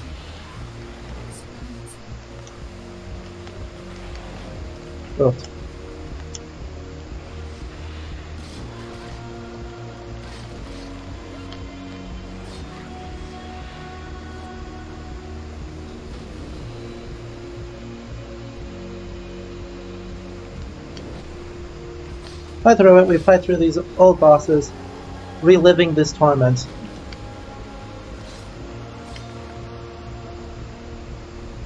Damien! Where is he? You're trying to trick me again with your lies. I know he's here. You took him from me. You have him.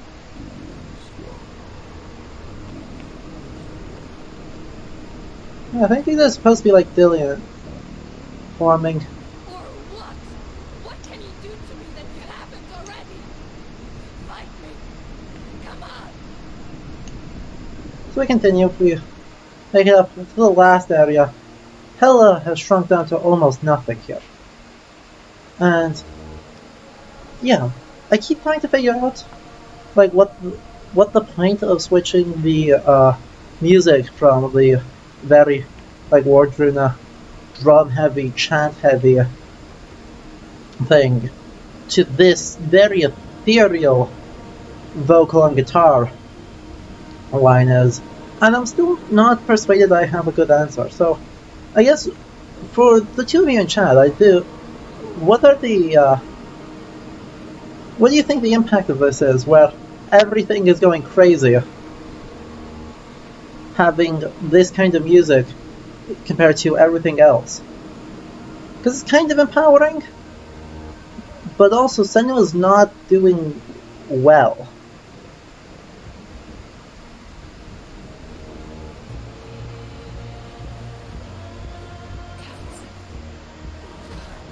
Ow.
And we keep fighting this fight. I'm mostly stalling for time at this point, because this fight is not winnable, but that's alright.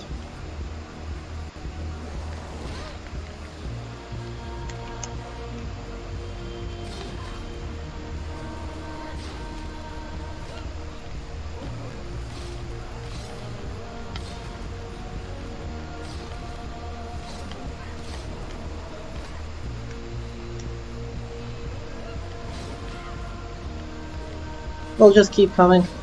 We get one more chance to see like all the guys we did not see elsewhere.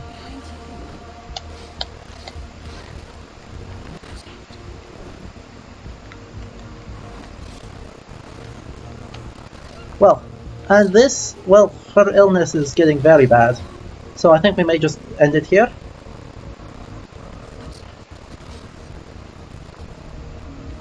Because this is a fight that just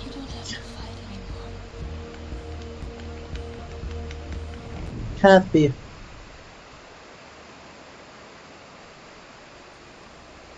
Cannot be finished.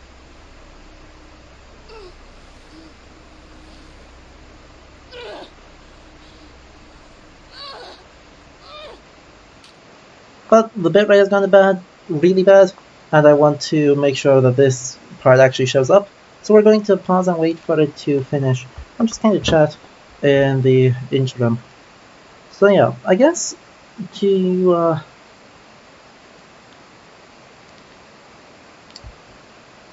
kind of speculate, my interpretation of it last time I wrote on the subject is that this game is trying to, for most of it, to feel like a real space.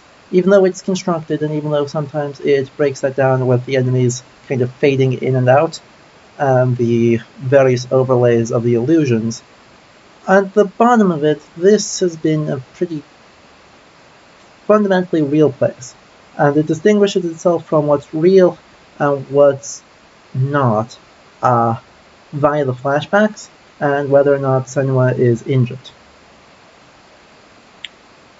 So, like, the whole realm, all this Norse material coming in, all these stories, and all the aesthetic designs is trying to make this sound right.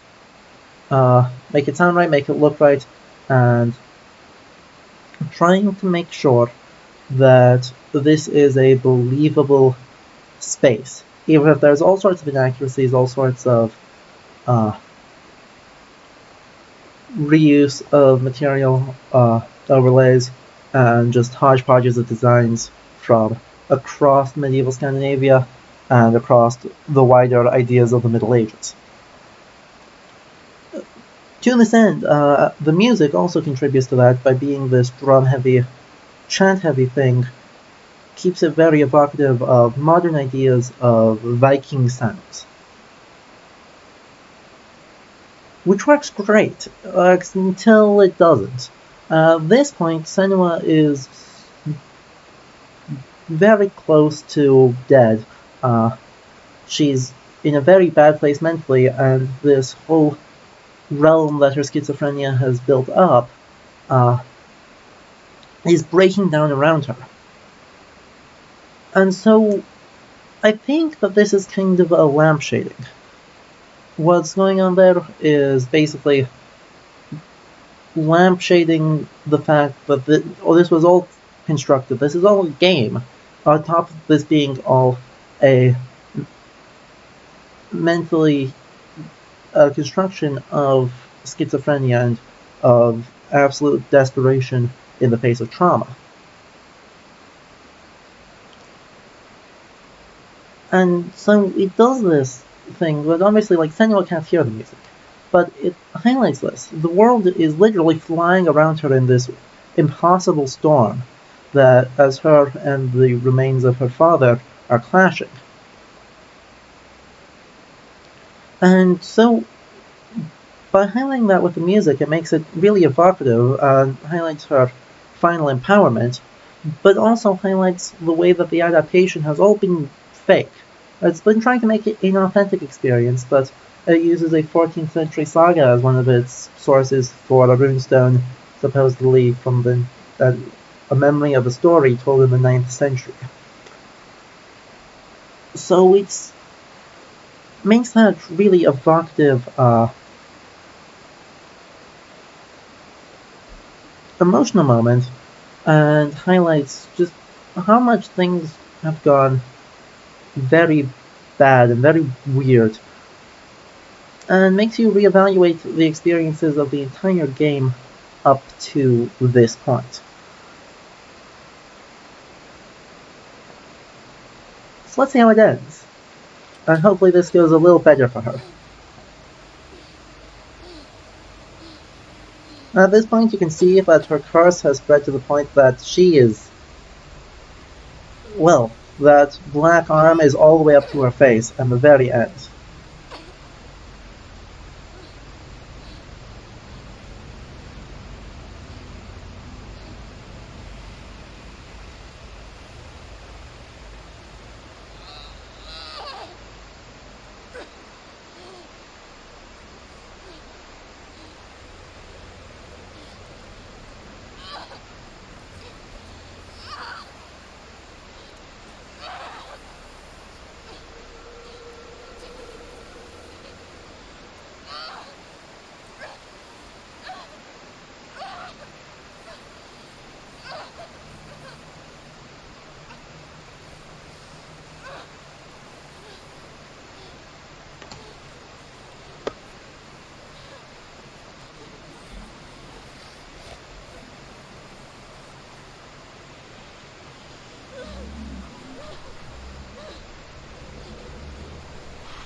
Well, you can kind of see that there's writing on Hella's face now, but deciphering that is not going to be easy in this cutscene.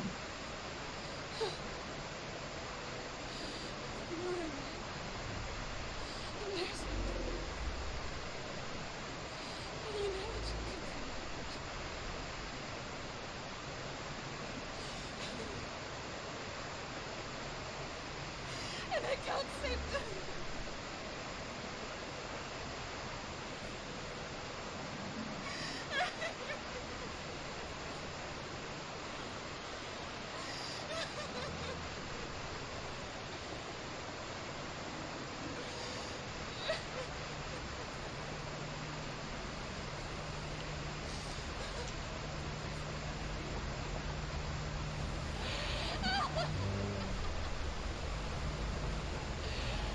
Is that what you want me to believe?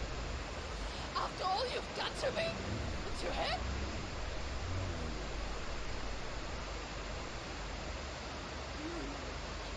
But you're a liar. You called instrument to confuse me and deceive me. I know you have it.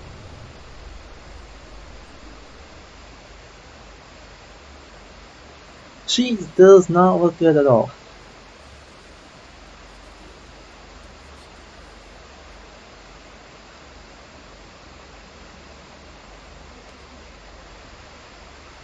That's what you want to see. Yes. Take it. Maybe I'll stay for you. I'll fight with you and after you.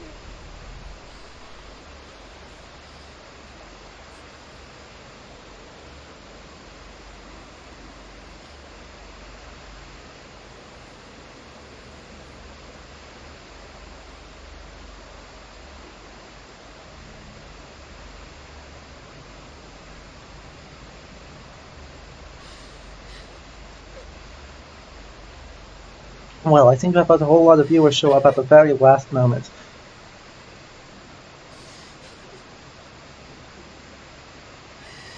So this is the final cutscene of Hellblade, seeing the end. This is the god Hell.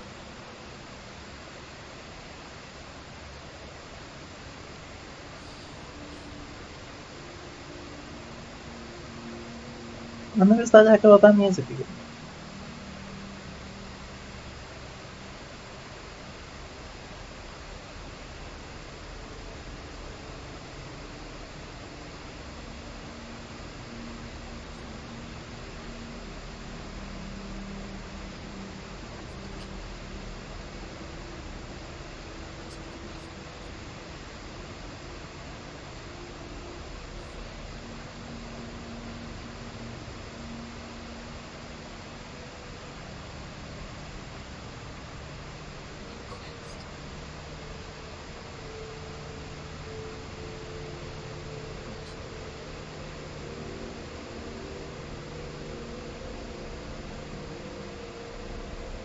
Oh no, the bitrate's starting to...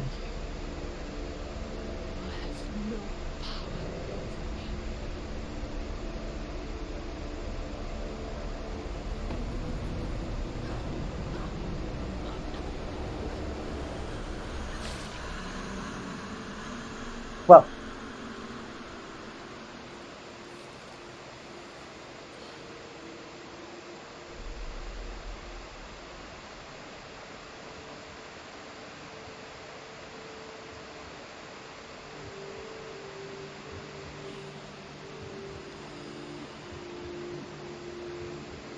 okay, I'm going to pause it here, because the bitrate went bad again, and I want to give it time to recover.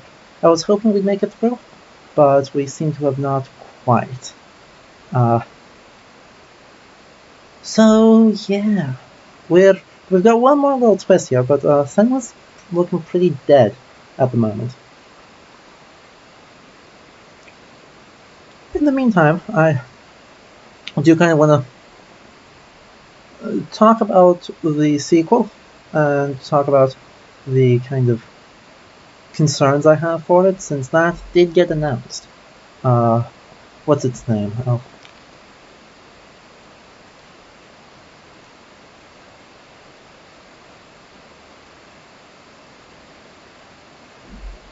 That's the first one. Senua's Saga as the second one. Things look a lot different in that the trailer for that game that's been released. It is kind of very concerning to me, because one of the things I've liked about it is that all of the choices that were made so far in this game have a pretty clear purpose. Like I just talked in the last break about the choice of one specific music and how that fits into the wider adaptation and the design decisions it's made so far. But clearly, with all the enemies, with everything done so far, it all is trying to fit into her trauma and her attitudes towards the Norse world and the Vikings. And it's all an exploration of that trauma and a form of therapy through action. So when I looked at the trailer for the first one, as an action game, it looks pretty excellent. And I'll actually show the trailer at the end of this. I'll get the, while this is, the bitrate is fixing, I'll get the sources lined up for that. Find the trailer for us.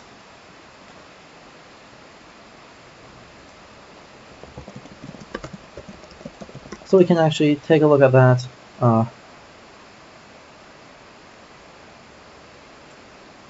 in the background while this goes. But basically, like, she's not in a very good place at the end of this game, as we can see, but she's also, I don't know,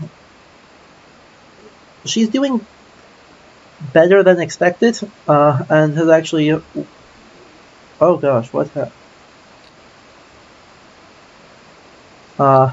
has improved a lot while going through this. So when looking at the sequel, what I'm afraid is that they kind of undid a lot of this progress for the sake of trying to fit this horror, trying to keep it in the horror action genre. But, well, you know,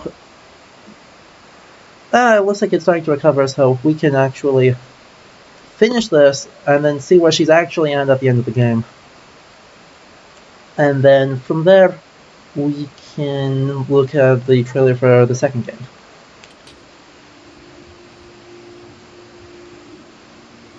Right now she's dead, but you know. I learned the hard way to not be afraid of death, so...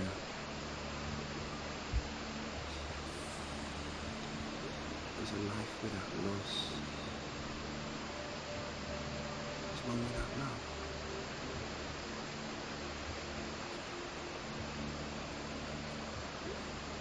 You turn your back on death, and all you can see is the shadow that it casts.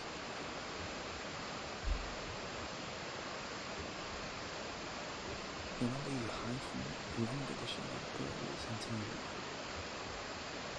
all you can see is dark.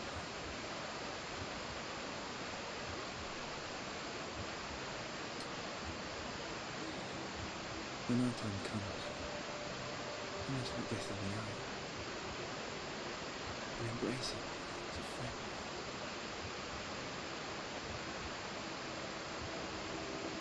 Only then can we let go of our fear.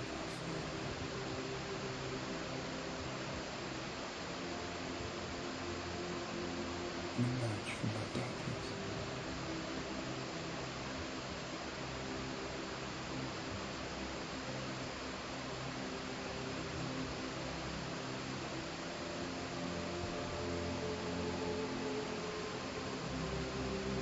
And now the music has shifted again to be very traditional choral, which is kind of cool.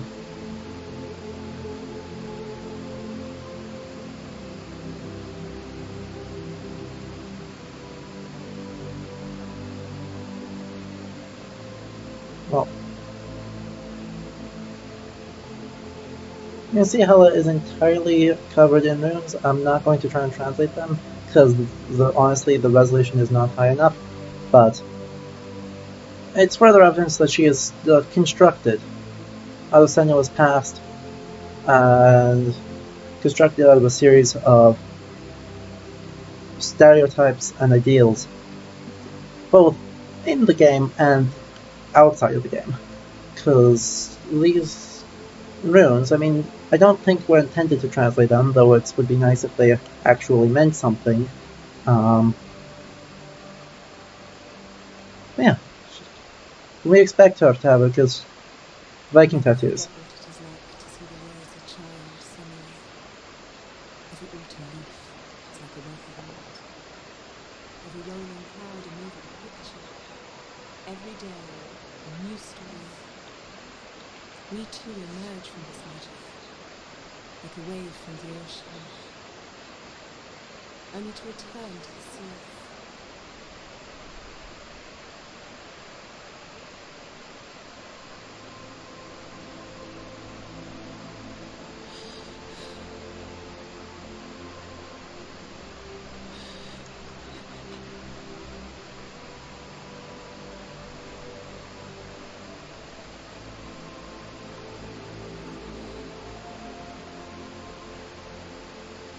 Do not mourn the waves, the leaves and clouds.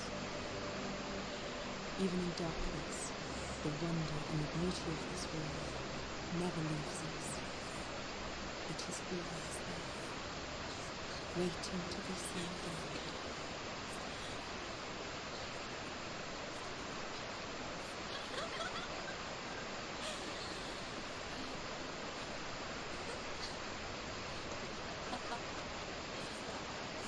Oh.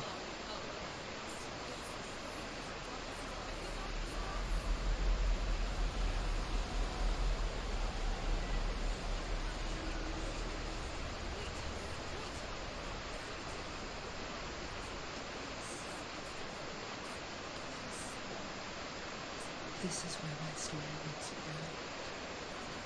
And so does the end here. Because I cannot see further than this. Follow us. We have another story to tell. My friend, go with her. This now will be your story to witness.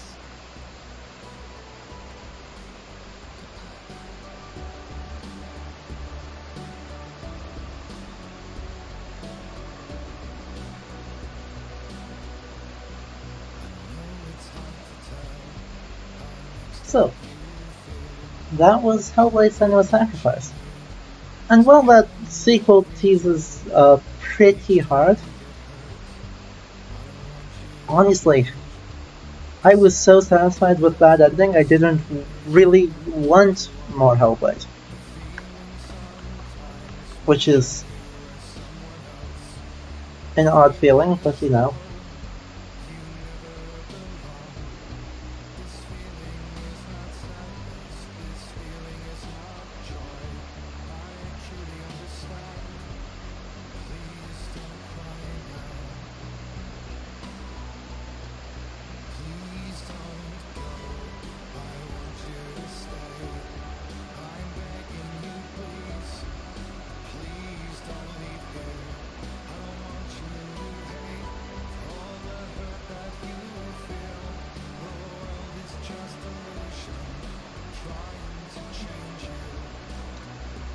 Well, I'm going to try and pull up the capture to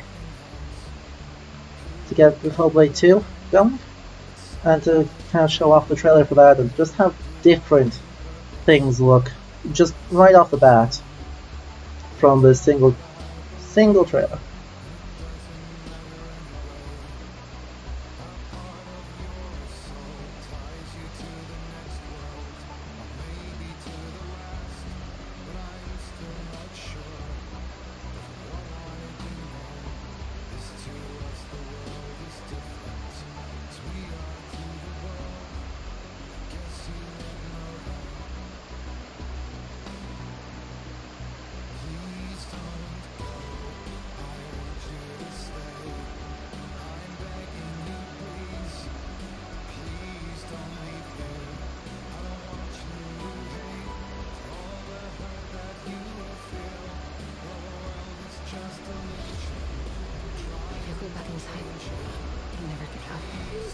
I'm doing everything I can.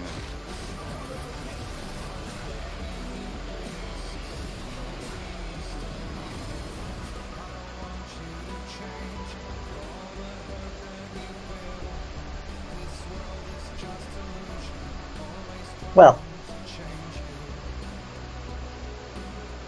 I just pulled Hellblade off, so there we should have the trailer going.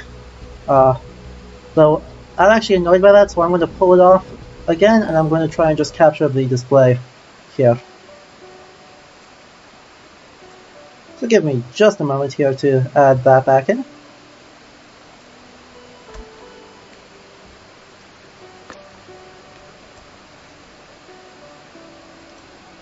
Let's see, well, we can just do a display capture.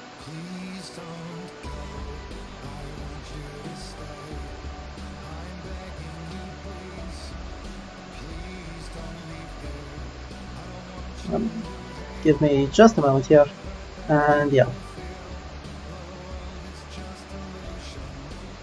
Interesting, it's not capturing my, it's not actually doing it. Okay.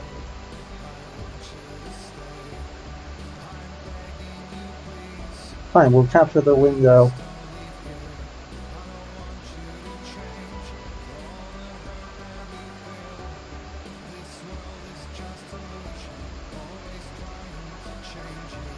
We will capture that. Will give me just a moment to get this into the right size, because it's obviously way too big right now. Come on, please cooperate. Jesus, it is kind of annoying. Here we go. Shrink further. Yeah, actually, let me try and crop this a little bit better for us. We'll just make it full screen rather than worrying too much about that. Get into the right size and shape, make the full screen, and we can watch that together.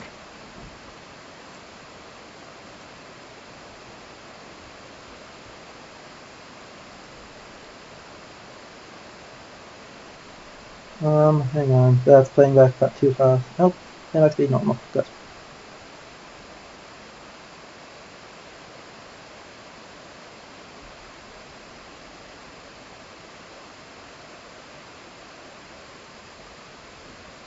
So yeah, we open up with the scenes from Iceland. This is just, that's Eyjafjallajökull. And here's Senua.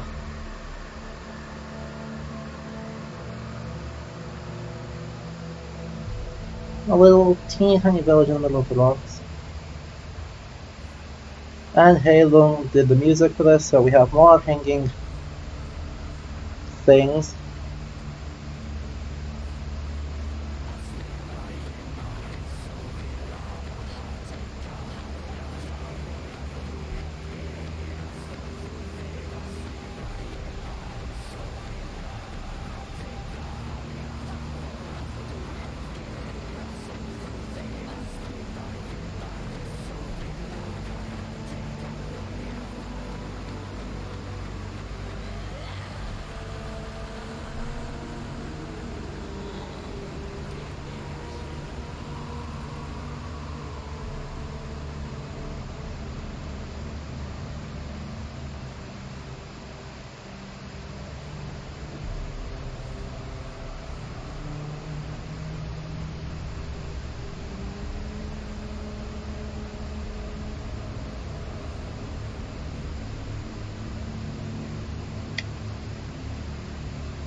So, that obviously looks a whole lot different.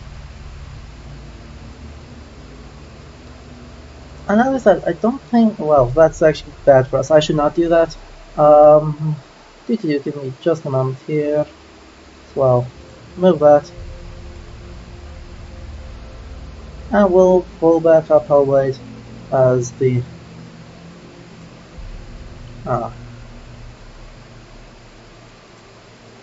Hellblade title screen. for us to take a look at. There we go. Okay, so that obviously looks like a dramatically different game in general, and also I think undermines a lot of the ambiguity of this game. Because the perception from this is that a lot of the like Wickerman parallels and the kind of animalian heads on these Viking figures are accurate, and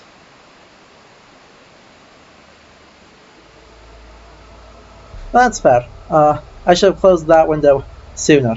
Yep.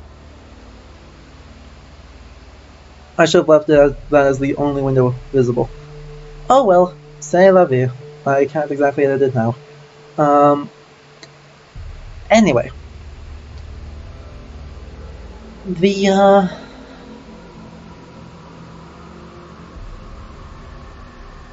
change is really very dramatic from the end of this game to the apparent start of the next one. I'm not sure what to make of the like new paint on Senua's face. That looks, I mean, with the red and the two red stripes and the white carvings with black. As far as I know, that bears no reference to historical paints or war paints even, unlike the woad in the first game. I also don't know how to interpret the designs on her. This is possible that they're supposed to be Celtic or Pictish, but it's also possible they're supposed to kind of fit into stereotypes from Viking metal type music for this kind of design. Also, we see mythological figures that there is some kind of either Bergrisi, so mountain giant, or Truk, or something in that realm. And Senua looks still very well. That characterization goes in a completely different. Yeah. Leander, I'll just take that as exactly the same thing. Obviously, I'm quite a bit ahead of you on the stream, but I'll agree with that. She seems to have just completely lost it. And that's no good. In a game that ends so hopefully, with her finally processing her schizophrenia and starting to do so in a healthy way, she seems to have just, completely lost it. And in trying to make a dramatic horror action trailer, they lost track of the ending to this game. And so that leaves me really worried. I know for this game, I cut it off from the credits, but they consulted with mental health experts and they consulted with historical experts to try and make this as honest of a depiction of schizophrenia and post-traumatic stress as they could. And I'm worried that they're losing the extra budget and the extra pressure from this trying to make the sequel means that they're sacrificing some of that careful research, some of that authenticity and genuine emotion behind the game into make something that better fits what they think audiences want from the franchise, from the IP, and better fit stereotypes about what things they need to fit as part of the Viking Age. To be honest, the troll being here seems to be a pretty direct reference in my mind to God of War 4. Trying to remind people of that and say, hey look, we're going to fit into that trend. You like that game, you like this game too, right? We're doing the same thing. But they're not doing the same thing, and they shouldn't be trying to do the same thing. And so I'm genuinely actually quite worried from this trailer rather than excited from it. As a professional historian, this game gets very lit. Yeah, no, Leander, that's not just you. That is also me. Start a cult and burn shit is definitely the mood I get from Senua here. So what I'll be curious is whether she still is trying to get revenge on the Vikings, but like I don't know how everyone's interacting in that trailer. There's not enough information, and the information there is quite deeply concerning to me. On the yeah, they're just trying to make it too big and draw too many references to other games and to stereotypes of the Viking world, and missing the heartfelt core